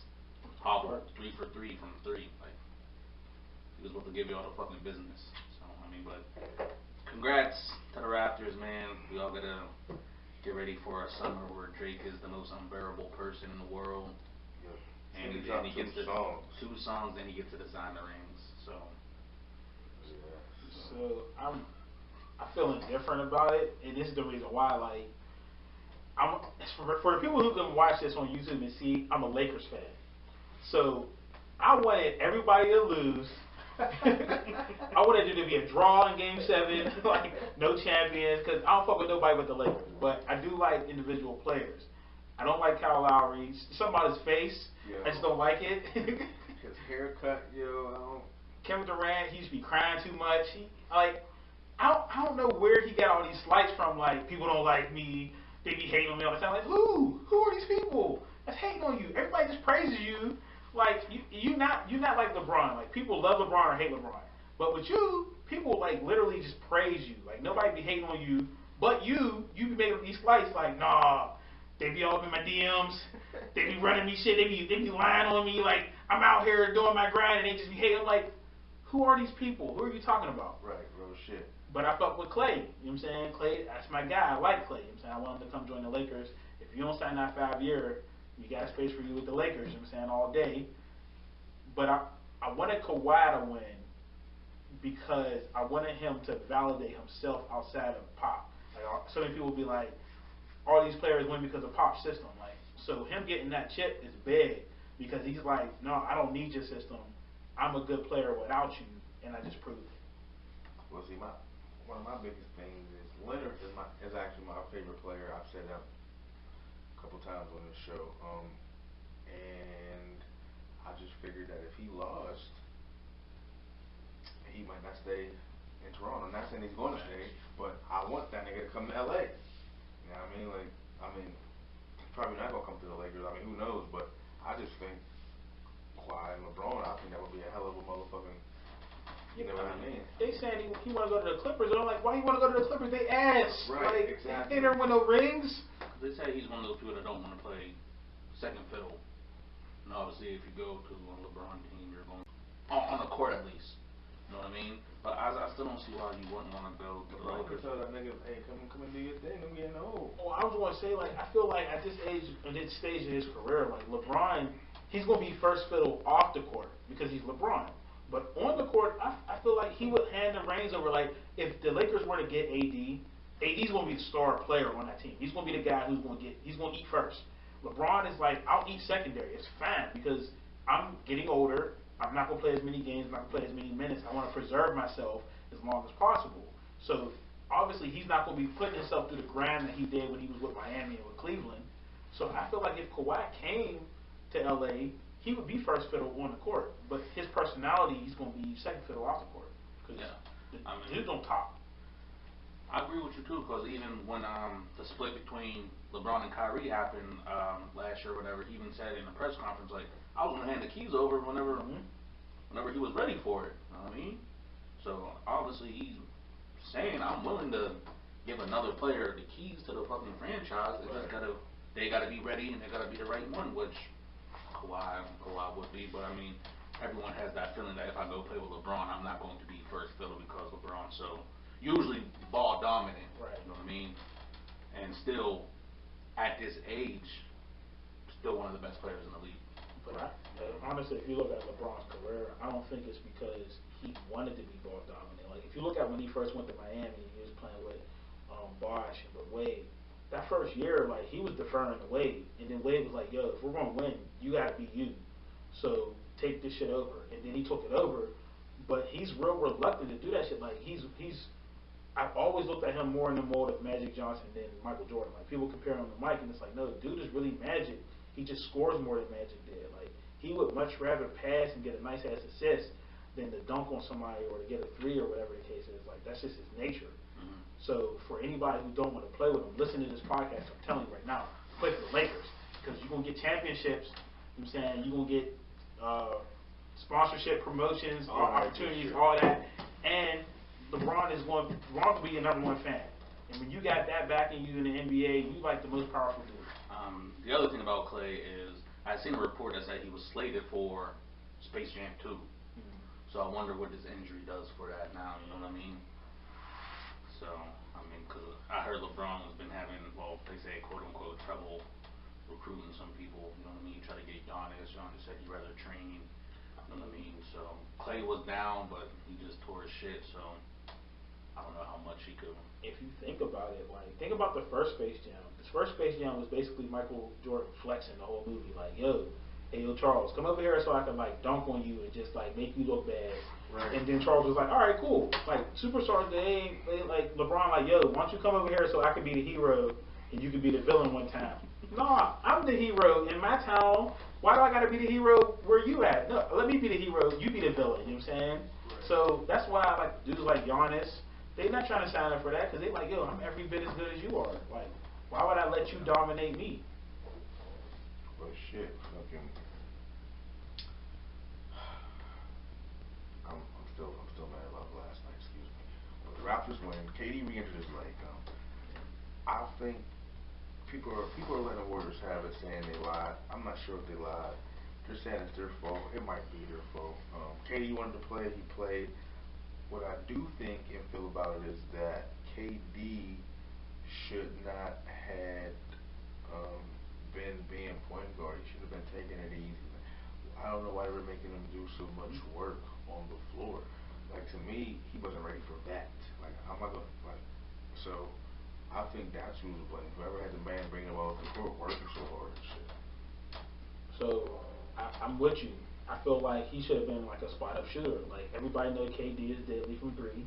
Like, why you got him like trying to take dudes off the dribble and all that? Like, what are we doing that for? Like, you know his calf is bad. Like, nah, bro, just either post up at the top of the key or post up on the side. You know what I'm saying? We're gonna drive, we're gonna kick it to you, and that's money all day. You know what I'm saying? He was 3 for 3, like you said, from three. You know what I'm saying? So they was going in. Like, why make him do extra work? It don't make no sense.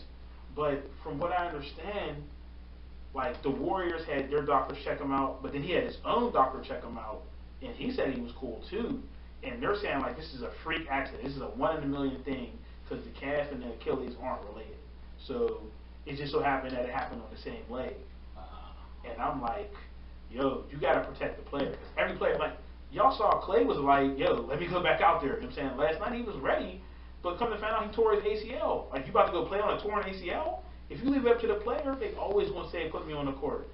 As the general manager or the coach or the owner, you gotta step in and say, no, I'm gonna protect you long term.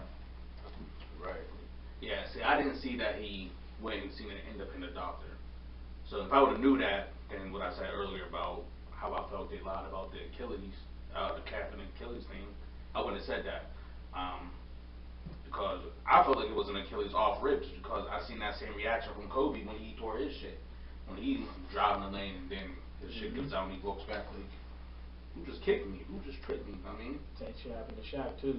I mean, so, but It's crazy how everybody had the same reaction when that shit happened. Like, yeah, like he was said he was gonna go out there regardless, man. I mean, unfortunately that happened to him, but Right, goddammit. But to be honest with you though, there ain't no repercussions for KD though because wherever he go, they still gonna offer him a max deal. He's gonna sit out the season and get paid. Like, so it was either like look, it's win-win for me because I'm gonna either go out and get this ring, or I'm gonna go out and get hurt. But either way, I'm still getting my money. Like, so. Well, y'all said they offered both of them niggas max deals, then, right? Clay and KD. I said they were both getting offered the 5-year maximum deal. So. But that's why I keep beating the table saying it's adamant that the Lakers, I don't know if y'all can see this in the camera, the Lakers, it's adamant that the Lakers actually go out this offseason and get somebody. Get anybody to pair with LeBron because if you got 2 max guys, that's going to be basically sitting out next year. The championship window is open in the West for a year. Right. Like, you know what I'm saying? So, like, if you're the Lakers and you go out and you get AD to pair with LeBron, who do they got to go through? They got to go through Houston. Fucking who else? Like OKC, maybe Denver, maybe Portland, Right. maybe Minnesota. Like if they ever grow up, like, but like that's the they're going to be the favorites with LeBron and AD against anybody in the West. They're already the favorites. That's- Lakers already has them as favorites right now. There you go. So, So they like know. that's why it's adamant that this offseason they go out and get a piece because if KD resigns and then Clay resigns, the Warriors are going into the next season with Steph and Draymond and then a bunch of unknowns because Sean Livingston said he might retire. Iggy is on the fence, and then like who knows if Boogie's coming back and what he's going to look like. Then their bench wasn't really that great. But a lot of those dudes, like Kevon Looney, he's a free agent. Quinn Cook's a restricted free agent. Right. So who knows if any of those dudes are even coming back? And they don't really have the money to go out and sign free agents. This is the year for the Lakers to do something. Gotta be like one for the Lakers. I'm super biased when it comes to the Lakers. I'm sorry. Ain't nothing wrong with that. Super biased when it comes to LeBron James. I don't got a team. I mean, we talked about this when we was at the track meet. You're saying I wasn't on board with the LeBron signing. Like I think they should trade LeBron, but if they're gonna keep LeBron, make it worthwhile. Right. God damn it. Anthony Mason dies at age 48. I was a fan of Anthony Mason. Not a big fan, but I appreciated the way he played the game and shit. God damn it. Y'all ain't fuck with Anthony Mason? Like, Fuck with Anthony Mason? I mean, he wasn't my favorite player. He was cool though. Like he was always trying to fight people. Like you know what I mean? He's cool. I respected what he brought to the game. he was just always trying to RIP, fight. man. You know what I'm saying? But that was the era back then when you could fight in the NBA. Like there was Yeah, right. actual fights. Like Knocking niggas out. they would still allow that. yeah. Your man would be done. Bro, you say that, and I'm like, It's I'm a tired of pride, hearing that shit, my nigga. Like, everyone's like, oh, the 80s was rough. If fucking Danny Ainge could survive in the fucking 80s, LeBron's alright. You know what I mean? Danny Ainge was driven the project. I just know they was handing out 2 pieces of biscuits like it was KFC. Like, right.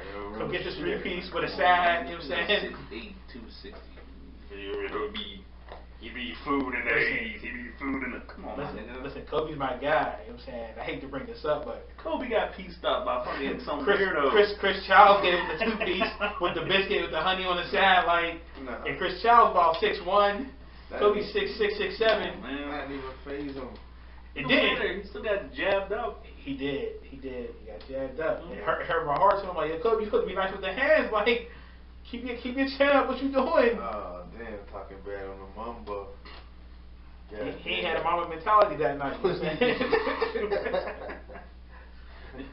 God damn it. Tony Parker's finally retiring. That was fucking time. That was my guy right Get there. his ass out of here. I hated Tony Parker. Get his ass out of here. Damn, yo. I hated the fucking Spurs. Yeah, I fuck with Pop. You always fuck with Pop. I'm happy all of them out of No, I hated the Spurs. All them niggas always look dingy. Oh, Like, damn. all of them, they come out the locker room before the game started. All their jerseys look like they was already pre-worn. It's like, why don't y'all wash y'all shit? Tim Duncan never had a lineup. I ain't rock with none of them. I mean, like, Tony Parker was married to that fine ass chick, but other than that, I never rock with dude like him, Manu. I always felt like Manu was just, he had the moon roof and trying to come on home. He was denying his calling, like. Ginobili was my guy, yo. No, get him out of here. I fuck with Ginobili, Big Timmy. Hated that dude. How is this man a Lakers fan? That's what I'm saying. Like, He does this with every team. Like, yo, I fuck with this team, but I really fuck with these 4 players from the rival team. Bro, that's not how it's supposed to go down. Who's the fat Frenchman? Who, Boris Diaw? Yeah, that was my guy. that was the only dude I rocked with because he was big. Like, I rock with the fat dude. Like, yeah, the big French nigga. That was my guy, yo. Ginobili was a real nigga, yo. Nah, fuck the Spurs. Yeah, the layup dunk, yo. That was the worst. Yo, straight up. That's my move right there. Nah, lie. Got that. Oh, shit. Kyrie signs with Rock Nation after dropping his longtime agent. I don't know if that should come in. Hey, I'd like to see Jay get another, Right, you know what I mean? another person. I know a while ago, I don't know if he still is or not, but I know a while ago, like, KD was signed with Rock Nation. Okay. I don't know if he still is, though, but I know he was, because whenever I was reading this article, it was like, a lot of people think that he did this, you know what I'm saying, to kind of have, like, a closer relationship with KD, because he really wants KD to go wherever he goes. So, like, he's really trying to talk KD into going to the Knicks or the Nets. And KD, from what the sources say, he's okay with the Knicks. He'll think about the Knicks, but he's out on the Nets. He don't want no part of the Nets. So, but the Nets got pieces and they got cap room. He might want to reconsider that shit.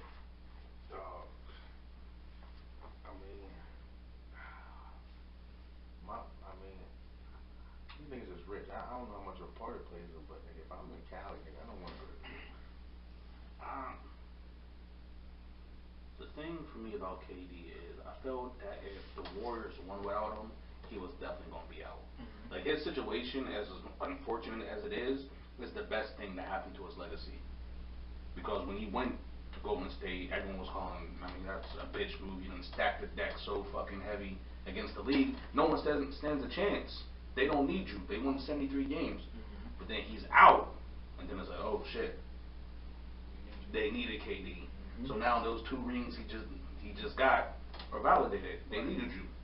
Cause I was a big advocate of fuck KD for doing this bitch made move. They don't need you. Why the fuck you go there? I mean, like, that's some bullshit. But now, Validated. huh? His rings was always No, validated. they weren't validated at first. No, hell no. So, Hell Oh, right. because, no, you put a 73 win team without you, and you give him an MVP and arguably one of the best scorers we've ever seen as far as how he scores. Look, what the fuck is people supposed to do? It doesn't matter. Winning rings is winning rings. You know, my G. It's their job to put the best team together, and that's what they did. And it's his job to want to win rings, and that's what he went and did. You can't be mad at a man because he wants to win rings. That's what the game is about. You're trying to give this man unwritten rules that he has to do this. He said, fuck them unwritten rules, my nigga. I'm making my own rules. And that's why I said fuck him and fuck your rings too. Cause you're fucking out here cheating, nigga. Y'all got 4 all-stars. Nigga, it was still him putting them last shots in LeBron's face, though. See, like, this is It was exactly still him, we though. have a problem. See, this is It was still him, though. Yeah, it was. But guess what? You know what the problem was with that fucking series? KD gets to go sit his ass down for 5 minutes and get a fucking break. LeBron sat down for 1:11. They went on an 11-0 run. So all this, yeah, he outdid LeBron. First of all, no, he didn't. LeBron was still getting triple doubles with 30 points. Facts. This nigga's playing the whole game. You get to come sit down and take your breaks because you have a team that won 73 fucking games without you that knows how to handle and play the fucking game. So, yes, it was KD that did that, but also, there's no fucking pressure. Everything you said was facts, but let me say this. None of what you said is KD's fault. All he can do is go out and win the game. Like, everything you said is good and facts, but KD has nothing to do with any of that. And you with the team that just whooped you after you were down, after you were up 3-1. Like, It's like saying, that means nothing. give the 96 fucking Bulls Shaq and see what they do with it. Well, so I see both sides of the argument, right? Come on, son. What my argument has always been to this is, I'm a pro player guy because I'm a pro union guy. So I'm a firm believer in that you should go wherever your heart's going to be content. Because if you look at this shit in a vacuum, right? Like, if you're just a normal person and you live a normal life or whatever the case is, you got a normal job. Now, you can get paid the same amount living in OKC that you would in LA, but you're gonna have probably better opportunities. You're going to obviously have a better living environment. You know what I'm saying? And it'll probably give you a better opportunity to do what you want to do because he's really tech savvy. He likes being in like Silicon Valley, which is right over there where the Bay is. Like, would you not move from OKC to the Bay Area? You probably would. If you're a normal person, why is it any different for an athlete? Because he's an athlete. Right. So I never have a problem with it from that aspect. The problem I have with it is from the sports analysts like Charles Barkley, like, oh, that's a weak move. You can't do that. Motherfucker, like, you went to the Houston Rockets after they won 2 championships trying to get a ring. Like, nobody said shit about that because y'all didn't win. Right. Had y'all won, nobody been like, oh, that's not validated. Charles, you didn't earn that. You went there chasing a ring too. Like, so it ain't like other people ain't chased rings too. It's just that they weren't as successful as KD was when he did it.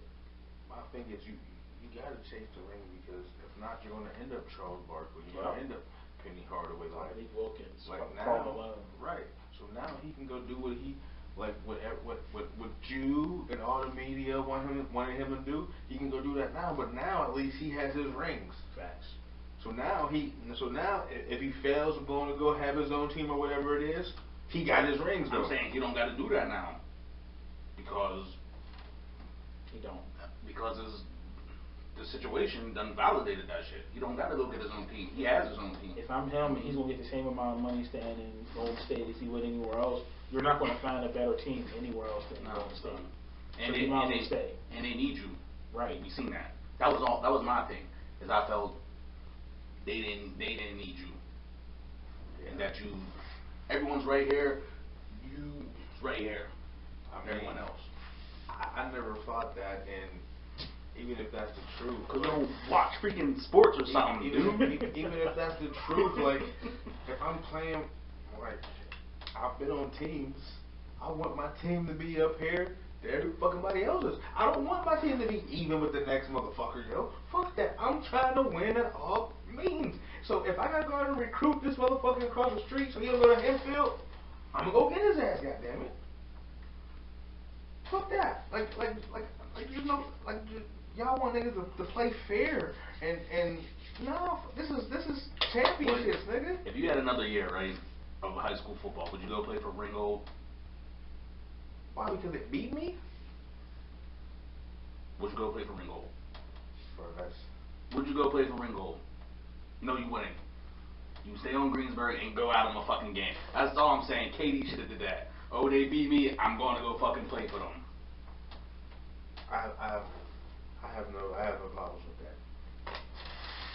I do. HBO just announced the Oakland Raiders will star in this year Hard Knocks. Anybody watch that show? I don't watch that show. I watched it a couple times. Like they be having it's pretty much like all the ass teams be on there. Okay. They didn't really be having no great teams. Like it's always like the Jets or the Buccaneers or somebody that's ass. I mean, shout out to the Jets and the Buccaneers fan if y'all listening, but y'all know y'all teams is ass. Like Right. we ain't gotta go into that. But There you go. I'm interested in seeing the many faces of Antonio Brown, like, cause dude got like 3 personalities. Like, there's the dude on the field that's like an exemplary teammate, but then there's the dude that's social media, that's in the locker room cutting up, Right. or he's on social media praising God and all that. And then there's the actual Antonio Brown that only his close people see, that seems to be an asshole. Like, you know what I'm saying? Right. I'm interested in seeing if they capture all that. But other than that, I mean, what else are we going to see? Vontaze Burfict out there giving people concussions or something? I don't know what else there is to see from there. Yeah, I'm not watching that shit. I never watched one. This won't be it. I'm never gonna watch it unless the Steelers are on there. Yeah. But that's the thing, the Steelers will never be on there, only because they'll be letting the cameras into too much, like, behind the scenes. Like, I think the only team that was actually good that was ever on there was, like, the Cowboys when they had T.O. Oh, okay. Like, and that was the last time they was on there. Yeah, I don't fuck with that show. I ain't gonna watch it because of him, so I just wanted to shout him out, goddammit. Now we about to get into no bands.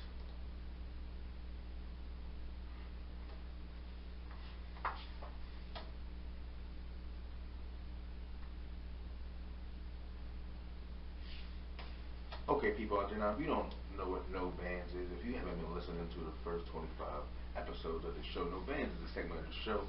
It's called No Bands for a reason. No bitch ass niggas or no bitch ass nigga shit. So if you or anybody you know, anybody you've seen has been doing any bitch ass nigga shit or being a bitch ass nigga, you will end up on the segment. Nobody is safe from the segment. Anybody can get it. Teachers, police officers, Jesus, your mom, me, Jesus. Prez Miller, Joe Styles, anybody can get it, alright? No. I hope not. Try to stay band free. I mean. Anybody can get it, so be on your best behavior. But first I want to bring to the No Bands list is the Raptor fans, man, for cheering when KD got fucking hurt. Like, what kind of fucking shit was that? Like, what kind of part of the game was that? Like, I know that you want to win, and I just say that all means necessary, but the way I was raised, maybe I was raised wrong, but you never cheer when the man goes down. Even if you are happy, you don't cheer for it. So the first thing that came to my mind was, like, they always talk about how, like, Canadians are so nice. Right. Big Mouth Manor, they so nice, you know what I'm saying? Y'all motherfuckers is ruthless like everybody else. Exactly. Like, he got hurt, y'all started cheering, all kinds of crazy, but I will say, y'all got some real ones on y'all team, because even though I don't like Kyle Lowry, he definitely was like, Kyle Lowry and Serge Ibaka, they was like, nah, chill out, you know what I'm saying, don't do that. Because they realized, like, this is a bad injury, you know what I'm saying? This ain't no, right. you know what I'm saying? He just tweaked something, like, so that was some fucked up shit on y'all part, like, you know what I'm saying? Canadians, y'all need to do better. Y'all been criticizing us Americans, but y'all fucked up too. Yeah, that was unnecessary. I mean, the funny thing is at least on Twitter, there's a lot of, like, Toronto media trying to flip it. Was like, maybe y'all didn't hear that KD chants that was going on, you know what I mean? Which there was, but that was after the fact, you know what I mean? After y'all done cheered the man on the ground and shit, then y'all realize, oh, this is serious. Let's show him love now, you know what I mean? It's already too late. Right. So It's already too late. Like, you don't ever play sports, y'all don't know when the man goes down, you take a knee, you know what I mean? In silence. Take a knee and shut the fuck up. You know what I mean? But it is what it is, man. So I definitely want to tell them niggas to. Next I want to bring to the No Bands motherfucking membership. Whoever the hell shot Big Papi in the Dominican Republic, like he's supposed to be good there. He's supposed to be extra good there. Right. You know what I mean? Like I was like, somebody shot Big Papi, Bro. That's what I said when it popped up. I was like, Big Papi got shot. I was like, where at? I was like, in the Dominican. Like, bro. Like, and you know what they always say though, you will get got. I mean, back in your own hood or back in your own city and shit like that. So Yeah, no, but they said that about rappers, not baseball players. Hey, that goes for everyone, obviously. So, like, I saw a video of this shit, and like, so he shot him. Like, so, like, a lot of people was like, oh, maybe he was trying to rob him or something. But no, this apparently this was the hit because like, dude got paid like $8,000 to do this shit. But then, like, he shot him. And imagine he got a gun, but this show you how much love Big Poppy got. He got a gun in his hand. He gets mobbed on by a whole bunch of people. They whooped his ass, like, drug him through the streets and all that, like, you know what I'm saying? So, Poppy good in the Dominican for sure. Like, I'm just guessing this dude, he just must have been hard up for money or something, or somebody had an agenda against him, but the streets love him because they whooped dude's ass. Well, they said there was like 6 people involved. Well, yeah. Well, from what I heard, you know, just keeping my ear to the street, this source hasn't been confirmed that it might have been a drug lord's bitch that he fucked out there and shit. And the drug lord found out about that shit and put the hit on the man and shit. Yeah, that'll do it. But then I was like, the man's supposed to, I mean, $8,000? I mean, in the Dominican, you gotta think, like, they were saying, like, they did a story on Big Poppy a few years ago, and they was talking about how, like, when he's in the Dominican, he has this mansion with this big-ass fence. Like, people be climbing his fence, knocking on his door, just so they can get some money for milk. Like, it's hard up down there. So if somebody offer you $8,000 to do somebody, it's like, yo, I don't give a fuck, it's the president, you know what I'm saying? I'm hard up, nigga. Give me this bread, you know what I'm saying? Give me the burn, let me take care of business, but you shot him in the back, though. Like, so I definitely want to get them niggas, bitch ass niggas, and tell them niggas to. And last but not least, whoever was heckling Dale Curry and his wife when they were fucking going out their goddamn joint and shit. Like, come on, like, it's okay to be on the court doing whatever you gotta do, but you heckling the man's parents and shit, goddamn it. Yeah, that's not decent. You know what I mean? So that's, and once again, this goes to what Joe said, the Canadians are supposed to be, oh, fucking nice and mild fucking manner. So first I want to give the Canadians, I'm sorry. And then I'm going to tell them, God damn it. So that was no bands right there, god damn it. We're gonna keep it moving. So we're gonna get into oh you mad, god damn it.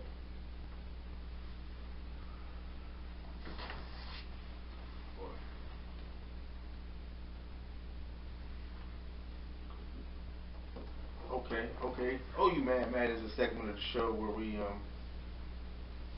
talk about a certain species, a certain segment, a certain genre of white people that, you know, Trump supporter, people that don't believe in Black Lives Matter, just white people who don't care about the cause or the culture vultures, you know, just not the cool white people, you know what I mean? Because we fuck with white people on this show, goddammit, like one up for white people, you know what I mean? You gotta have some white friends and shit. I love white friends. But so today we talking about Cuba Gooding Jr. in the new band section. Gina says, I love him. Why? He seems so nice in the movies. I guess he's just a piece of shit like all the rest of them. Wow. Now, I don't know who all the rest of them.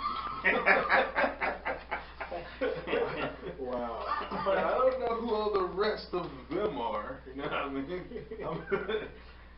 I don't know if she means all the actors, all the black people. So definitely one of those. What do you mean, you people? Right, Moments. exactly. Like all of them. Janelle M says, wasn't he the Reading Rainbow guy? How could he? LeVar Burton. No, bitch. What? He wasn't the Reading Rainbow guy. LeVar Burton. Like this is how you know how ignorant these motherfuckers is. Cuba Gooding Jr., the reading fucking rainbow guy? That's not even fucking close. Straight up, yo. Let's see what Keith said. Keith said, but you snowflakes had no problem believing a lying piece of shit about Brett Kavanaugh, but Cuba didn't do it. I don't know what Brett Kavanaugh has to do with this, but yeah, so. No, whatever. Look, you got. Straight up, Mike M says, isn't he married? Why not touch your wife's boobies instead? I mean, that's just fucking stupid. But I mean, if his wife is there, you guess he could have touched her boobies. You know, made it dynamic. Maybe she's down for everything. I don't know. Maybe it's in New York open. And last but not least, Mike K says he hasn't had a good movie since Snow Dogs, and now he wants Snow Bunnies.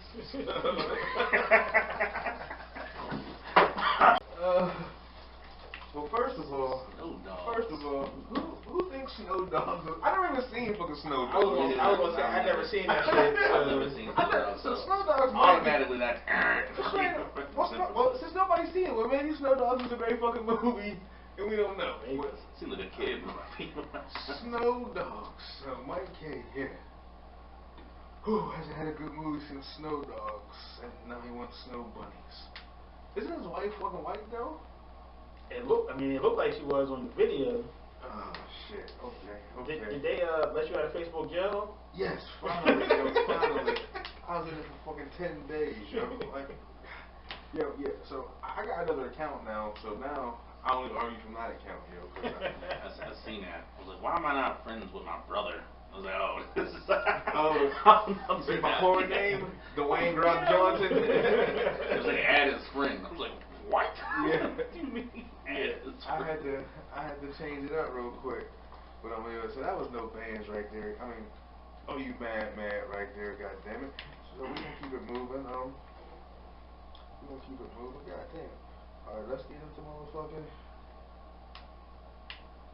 top 10 real niggas countdown. This week in the top 10 real nigga countdown, we're gonna count down the top 10 video games of all time. If you don't know what the top 10 real nigga countdown is, that is us. We're the real niggas and we make the list. If people think the top 10 real nigga list has to be 10 real niggas. No, white people, Puerto Rican people, any kind of people can make this list.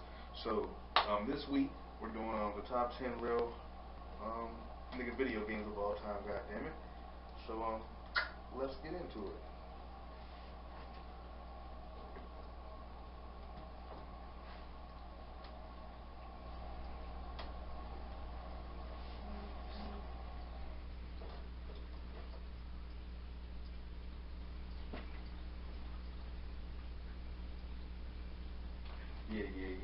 Yeah. So this is the top 10 real nigga countdown, goddamn it. We got President Miller in the building. We got Joe Styles in the building. So we ain't gonna do no cause in the email I don't think I told Joe to do an honorable mention, did I? I got honorable mentions. Oh, okay, Joe knows, okay. So go ahead, Fran, start us off with your honorable mention, my good man. You want all three of them or just? Yeah. My first honorable mention is Duck Hunt. Okay. Can't go wrong with that. I mean, my second honorable mention is Call of Duty. Call of Duty. Just if you didn't play any Call of Duty, I'm like, hold on, bro, like where have you been? You know what I mean? Right. And then my third one is NBA Streets. Ooh. NBA Street was live, you know what I mean? So those are my three honorable mentions right there. If you tell me you didn't play any of these three games, I'm gonna look at you sideways like, hold on. Okay. Well, my first one is it's an arcade game though, version of Ninja Turtles. Ooh. Okay. You know what I mean? Okay. That was the fucking shit. I don't know. I love that. I love this being able to stand there with other people and just talking shit while we're busting ass and shit. You know what I mean? My number 2 honorable mention, Mario. True indeed.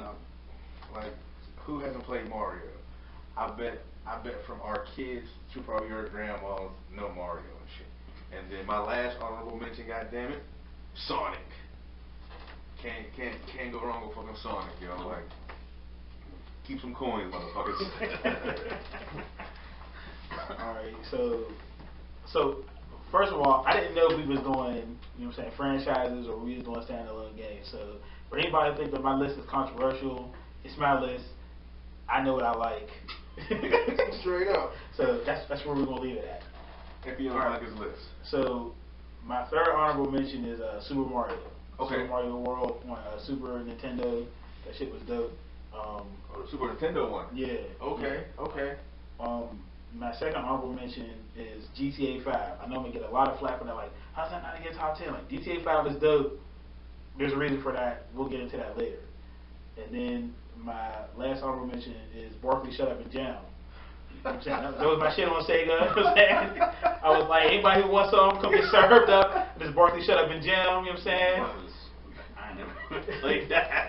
That shit was fire, yo. I played that shit, yo. Oh shit. That's crazy. Like, if you had Sega, if you had Sega, it was like the two basketball games they had was Barkley Shut Up and Jam and like NBA Jams, basically. Like, you know what I'm saying? God. And they both classics, you know what I'm saying? Barkley Shut Up and Jam was like you could talk shit and all that, you know what I'm saying? Like, and Barkley was on there being Barkley, like it had a story mode and everything, like shit was crazy. That's funny as fuck, yo. You want me to do my Yeah, next. 10, 10 to 5? Yeah, that's Or 26, whatever? Yeah. Alright, my number 10 is Mario. Okay. Mario, you know what I mean? Super Mario on the Nintendo, on a Game Boy, on the 64, or whatever. Okay. My number 9 is Fight Night. Okay. Fight night, fuck up. Like one for fight night. Number 8 is Street Fighter. Ooh. I mean, love playing Street Fighter growing up. Number 6, my number 6 is Sonic. My number 5 is, I might get laughed at for this, but this was one of my favorite games ever, is Def Jam Vendetta. Ooh. Okay. I ain't mad at it. It's a good franchise, Joe. I wish they would remake that, you know what I mean? Yeah. So, those are my, that's 10 to 5. My number 6. My number 10 is the Deion Sanders football game.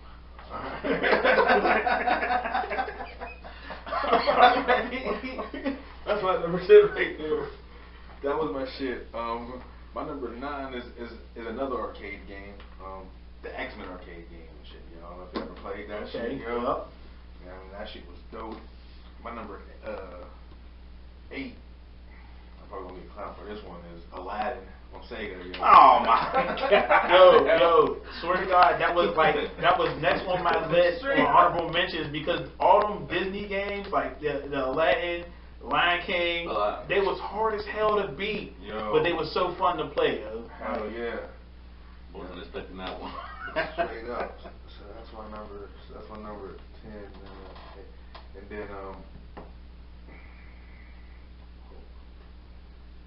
Got 2 more. oh, okay. NBA Live. Ooh, NBA Live. And then Final Fantasy 7. Okay. Yeah, I mean that was my shit right there. Hey, we're making that. Yeah. Straight up, that was I my think it shit. got a release date, didn't It it? does. Yeah. March 3rd. I can't play that again, dog. That took up too much time. Bro, it's going to take up even more time now. Yeah. Why you say that? Because just the first part, Midgar, it's 2 discs by itself. So, Yeah, I took up like 80 hours of my life, 100 hours of my life. Releasing mad episodes. Nah, I don't want. I'm not going nowhere near that. No part to that. Hell no, goddamn it. Okay, Joe. So, my number 10 is Madden. Okay. Specifically, Madden NFL 96. We talked about this earlier. You know what I'm saying? That was where I first started. You know what I'm saying? My number 9 is Batman Arkham City. Like, that whole Batman franchise for like the newer game consoles was just dope. Like, I like all of them, but Arkham City was my favorite of the 4. There was 4 of them. My number 8 is Street Fighter 2. Okay. I used to get it in with the homie Balrog, you know what I'm saying? And Bison. Bison. What was my man's name? The Chinese cuz with the hand joint, you know what I'm saying? That was my man too. Like, Honda. That was my dude. Like, that was my game. Number 7, Mortal Kombat 2. Oh. Because that's when I first got introduced to it. I didn't play the first one until I got older, but Mortal Kombat 2, that's the first time I seen like dudes getting their heads punched off and bones crushed and all that. I'm like, oh. I'm like 10. I ain't supposed to be playing this shit, but shit was live. My number 6 is NBA Jam. Oh. That was the shit. He's on fire, like, you know what I'm saying? That was the first game you play in the arcade and dudes get like legit pissed, like man, they cheating. The game is cheating, like. Right. And then my number 5 is Deion Sanders primetime football. You know what I'm saying? That was my shit. That was like the first game that like the players was like celebrating and talking shit, and Hell yeah, the soundtrack was bumping. I'm like, this ain't a regular football game. This shit is lit. Like, Yo, that shit. I actually had that shit on my phone. Like, What? Like a few years ago. Yeah, they had like a mobile app for that shit. I was playing it. Like, that shit is dope. Yeah, that shit's dope, yo.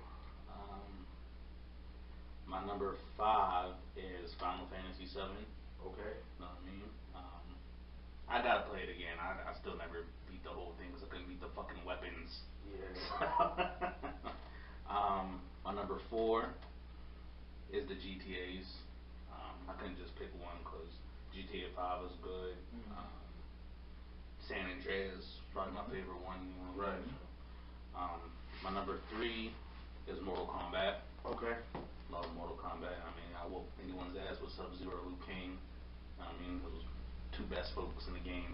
You gonna fuck with Raiden? I think of Raiden. That's my dude. Like, hit you with the Ollie B. Like, yeah. Come flying across the screen. That's my guy. Sub-Zero here, homies. Sub-Zero. Number 2, 2K. I was gonna put Live on the list, but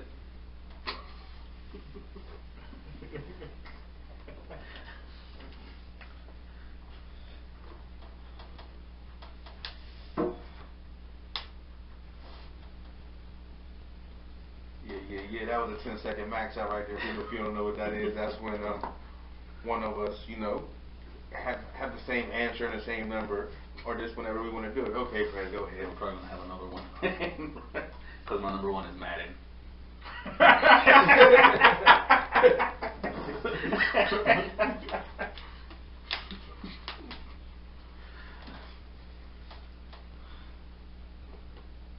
Okay, much respect to the list. Much respect. I wasn't gonna put Live on it, but they went out bad. Yeah, but that's still one of my tops. Okay, so my number 5, probably time for this one is Pac-Man, or Miss Pac-Man. I thought you would have that on there. Yeah, I was that's expecting right. that. I was expecting that. I was expecting to hear Batman from him, truthfully. Straight up, yo, Pac-Man's my shit, yo. My number 4 is Metal Gear Solid. I was expecting that too. Hey, hit it, yo. Hit it, yo. Hit it, yo. That's my number 4. Hell yeah. Straight up. Oh shit. I was too scared to play that game. Yeah, man. Yeah, Metal Gear Solid. That's one of the best games of all time. Hell yeah, yo. Straight up, yo. My number 3, GTA. 2K, and 1 Madden. Alright. So, like, I wanted to put Madden and Howard on my list, but, like, I just feel like they haven't really changed anything in the game, like, since, like, 2010 or some shit. Like, they just keep putting out the same product, and it's kind of like buying Jordan. Like, Jordan keeps putting out the same colors, and we just keep buying it. Keep buying the shit. But I'm going to keep buying it because I like football. So. Right, exactly. I mean, that's what it comes down to. There's no alternate. Right.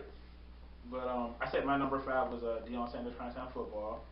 My number 4 is Metal Gear Solid. If I had to choose one, I'd say Metal Gear Solid 3. Okay. Snake Eater. That's the one when they went back to the 60s and shit. And that shit was dope. I never even played that one. That shit is dope. It came out on PS3. If you never play it, say play that shit. My number 3 is the God of War franchise. Okay. That whole franchise is dope. Like Kratos, I know he's supposed to be Greek, but I feel like he's a nigga for real. Like, you know what I'm saying? He's going around taking care of his business, fucking bitches. Like, you know what I'm saying? Like, that game is not for kids at all. Like, he be out here, he's a savage, like, for real. Like, my number 2 is Resident Evil. I love the Resident Evil franchise. I'd probably say that's a good one. Resident Evil 2 is probably my favorite because that's the one I first started playing. Me too, yeah. And my number 1 is GTA San Andreas because that shit was like, that was like real life to me. Like, it was like the first time in a video game I seen a black dude be the protagonist. Like, he was the main character. But like, he was in the hood, and I grew up in Homewood and shit. So even though Grove Street ain't Homewood, I felt like, yo, he repping Homewood, yo. Shit, fuck that. Like, I rock with that. Like, and that game, because it came out on PS2, like, it had so much shit in it. Like, back then, like, games wasn't that big. Like Final Fantasy 7 was that big. But other than that, like, there wasn't really games that had that much content in it. Real shit. So they put a lot into that game. So it's like my favorite video game of all time. You know? Like, this shit is dope. Okay. To this day, I'll play that. Like, can't go wrong with that. Let's give it up for our list. good list, some great games on there and shit. Thank you for appreciate it. I was the only one that had Duck Hunt. I fuck with Duck Hunt though. I had the Duck Hunt and the little track meet. It was on the same joint. You know what I'm saying? Oh yeah. Oh, I had Duck Hunt and Mario. Okay. But we had the trash TV, so like we would try to aim the gun at the TV and it wouldn't shoot. Oh shit! Did you have a red gun or a gray gun? We had no, our shit was gray. It was gray with the orange on the top. I had a gray joint. But we had the TV that had the wood panel on the side and shit. Our TV was trash. Okay. So light it up for that TV. the furniture TV, people would put shit on top of it, make it a decorative piece, like. So fucking. We I mean we good. We got 2.5 right now, so we're gonna do this review of what's it called? When They See Us. But if we're gonna try to keep it at 15 minutes though. If we can, I don't know. We're gonna see. So I was familiar with the case. Were you guys familiar with the case before this? Never heard of it. Yeah, I had read about it like in 2012. Like they put a documentary out back then. I never saw the documentary, but I remember it was like news then, and then I had read about it, so I was a little bit familiar. But this miniseries, it showed so many more pieces that obviously wasn't seen in the Right. documentary. Yeah. Like This was my first introduction to it. all I knew was some niggas that got off, and I was happy. Right. That was it. I was like, oh, niggas got off. I'm gonna light one up for the niggas. But I didn't know the details and the severity of the case until this. And I keep going. I'm just gonna leave it down. Can it right through here? Yeah, I'm good. I thought the film I did that shit. Yeah. So I wasn't even aware of the movie. Prez actually hit me up like, oh, you gotta watch this movie. I said what? No, and then actually I see my cousin talking about he had seen some shit and he started crying. I said, "Nigga, you crying?" Then this nigga me upset. He dropped the tear at the end. I was like, what? I was like, okay, let me watch this shit. First episode, nigga, I was fucked. Like I wasn't crying, but I was fucked up. I was mad. And to keep it real, like I love everybody. I love all races, but when I watch it like this, it's hard. It is hard for me not to sit there and say I hate white people. But I don't. Facts. But it's hard for me not to have hate in my fucking heart. Like, all these white people ain't doing this. But me just watching this shit and seeing what they're going through, and I know who's doing it, and I know that it can still happen again to this day. Like, how am I supposed to feel? But anyway, back to the movie and shit. The first one had me and shit, you know what I mean? I don't know, dude, I mean, first of all, how y'all motherfuckers feel, goddammit? I had seen all the uproar about it on social media and everything. You know how we do. We usually don't go for the hate things and everything. I had seen so much. I'm crying 15 minutes in. I'm crying the first episode. I'm like, check this out. I mean, so I peep it, and then I couldn't even get through the whole first episode without stopping it a few times. Like, hold up, man. Like, cause I know the system is fucked up and it's been fucked up, and it's not built for us to win. But I didn't know it was this flagrant. Right. Like, in my head, like, seeing the fucked up shit, I was still like, these white people couldn't have been this bad. Like, this had to be traumatized, because it was so blatant. I mean, like, these black kids were here, they're all suspects. You know what I mean? They're all this. Smack the little boy with the fucking helmet for running and shit. So, I paused like 3-4 times to get through it, man, because it was just like, I can't believe this shit, man. Right.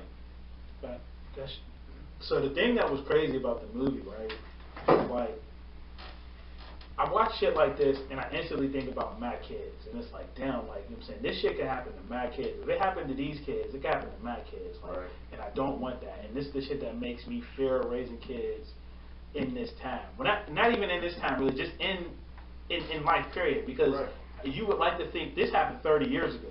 You would like to think that the system is different now, but you never know. You know what I'm saying? They basically, they stripped these kids of their rights and was like, yo, you don't have no rights, basically. You know what I'm saying? Like, waive your lawyer. You know what I'm saying? We're not calling your parents. You know what I'm saying? You're going to confess, or we're going to just beat the shit out of you for hours upon hours. Like, you know what I'm saying? And you hate to think that the system is like that, but this ain't the first case I heard like this. Like, I read an article about a dude that worked for the White Sox. He was a groundskeeper, and at the time he was like 22 years old. And they arrested him. They said he raped and killed this girl because she lived underneath him or whatever the case is. He served like 20 years in prison. He just ended up getting out because he got exonerated because they caught the real dude. The real dude was out there still killing people all these years later, and then he dies. They get his DNA from his corpse, and they tie it to the original case. So it's like, yo, I served 20 years of my life because y'all just wanted dependence on somebody, and they did the same thing to him. They beat him until he signed a confession that he didn't do it.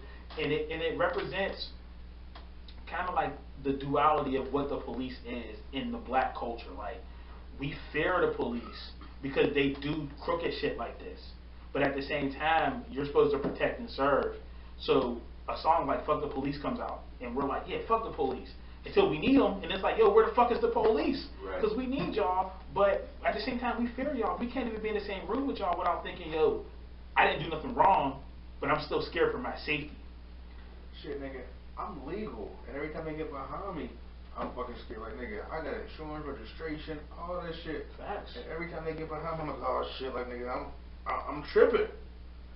Looking around, make sure there's somebody around. Like, I get my phone ready to start fucking recording. And for what, nigga? I ain't did shit. Right. So, like you said, presents the duality of what the police are. You know what I mean? I'm 28. I've never called the police.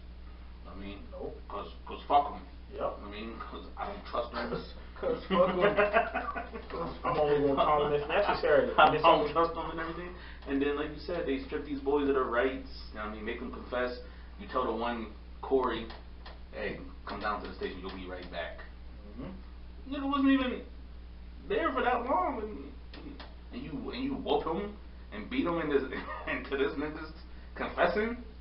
I found the most beautiful part of the movie, because we're gonna get back to the police in a second, but I found the most beautiful part of the movie was the fact that these kids, that they grew to be men in jail, but none of them accepted parole because it would have required them to admit that they were guilty. Right. And they maintained their innocence. For a young man to do that and to think that way, that's powerful, that's beautiful. Because so many dudes would be like, man, I want to get out of this hellhole. Whatever you want me to do, I'll say it, I'll do it, whatever. But they maintained their innocence. And it was the simple fact that Corey didn't accept parole. And he ended up meeting the dude, what was the dude? Muthafuckaz Reyes. He ended up meeting him. And then dude ended up confessing to the crimes and they ended up getting exonerated. Like, it just goes to show that, like, while this shit was fucked up that it happened to them, everything happens for a reason. And there's no amount of money that could, you know, take this away. But, you know, they got $41 million, you know what I'm saying? Look, that's a hell of a come up, you know what I'm saying? But they ain't never going to get that time back. That time is valuable as fuck. Like, you know what I'm saying? No amount of money can buy you time. Hell right. So, I mean, it was just, I mean, the fourth one was the most heart-wrenching. Just to see everything he had to go through, and, you know, for no reason. Motherfucker was a young boy and shit. Mm-hmm. You know what I mean? Just getting done the worst to, and the guards letting it happen and shit. Yeah. Before I get into that, even when it went to trial, like, how do you get convicted of a rape with no DNA? No physical matching? evidence. And that's what fucking floored me is, how the fuck can you, as a jury, say guilty when there's no fingerprints, no blood, no hair? Not a damn thing matches these kids with this.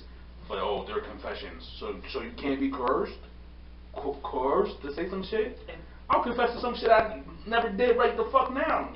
And to your point, like, these are kids being coerced, and everybody knows kids can be coerced more than any adult ever could. Because you tell a kid, look, this is what's going to happen, and you do this, the kids will be like, okay. Now, an adult might have a little bit more sense and be like, nah, that ain't how the shit works. You're not going to send me home if I confess to this.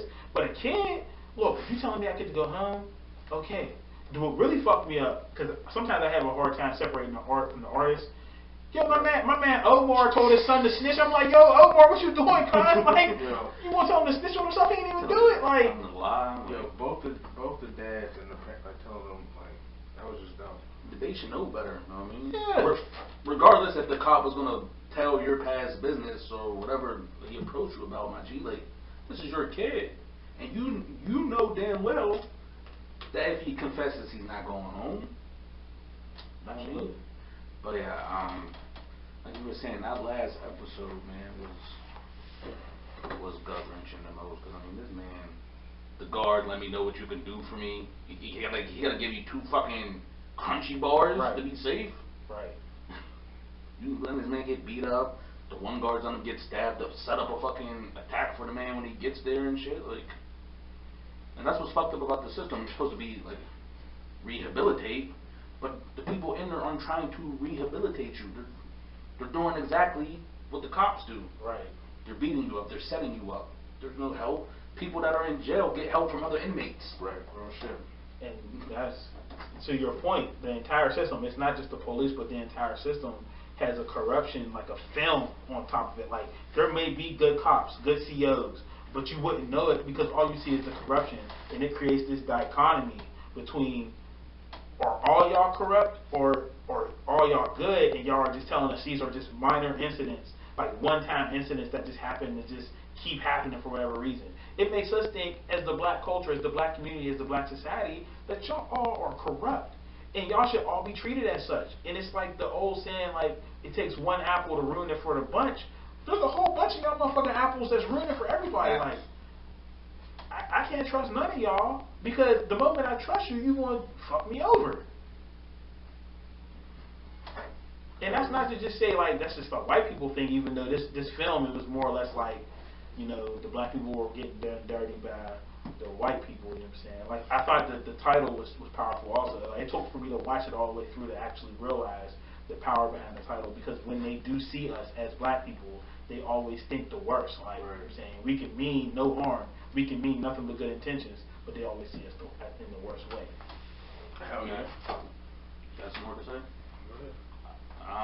The other thing was, for the conviction was, y'all didn't even have a weapon.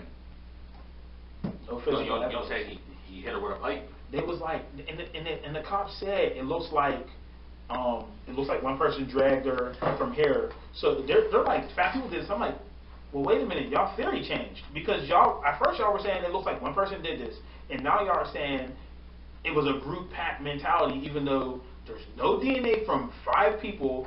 Like, she don't have no DNA on her shirt or on her skin, nothing. They don't have any blood on them, even though her shirt was soaked. It doesn't make any sense from a DNA or evidence standpoint. You said she scratched little Kevin, and there's no DNA in her fingernails. It don't make no sense. You know what I mean? And then Donald Trump was wilding. Of course. Yeah, Like, that was totally... I couldn't believe that shit. Like, the death penalty for these little kids? Yeah. But didn't even do nothing. He had the right to get his big fucking white nose in the Kool-Aid anyway. Then the nigga says, I feel like if you're an educated black man, you have more an advantage than white people. Like, But where at? As an educated black man, I would like to say that's not true. and then the last thing I want to say about it is the 3rd episode, when the Hispanic dude comes out, and he can't get no work and everything like that. I talked to him while like episode 1 or 2 about recidivism and like coming out of jail, doing what you did before, or being forced to do something else because society doesn't give you a second chance after you go to jail to get a second chance. So you come out for rape, you know what I mean? You can't get a job, you can't do this, you can't do that. So now what do you got to do? You got to turn to the streets. Right, Because that's the only way you can make money, you make ends meet. Right. And then what happens with that? You get caught up again. It's your second time in there. You got to do all this fucking time, all because the system is still fucking broken. And that just gives them more ammunition to prove their point in the first hand and be like, look, see, he's still a criminal. He's still doing criminalistic activity, and that's not even the case. But that speaks to like a larger conversation about just the jail system in general, like the prison system, because we're supposed to rehabilitate, like you said earlier, but we find that a lot of these inmates, they come out and they're institutionalized. They're so used to the way that things are done on the inside, they get out and it's like, yo, I can't live in this world because I'm not getting any opportunities. I'm not getting a fair shake because all people see is my past. They don't see what I can contribute right now. You know what I'm saying? Even though people will give you lip service and be like, oh no, if a convict came in here, I would hire him. Like, yeah, okay, whatever. We know that story though. Right.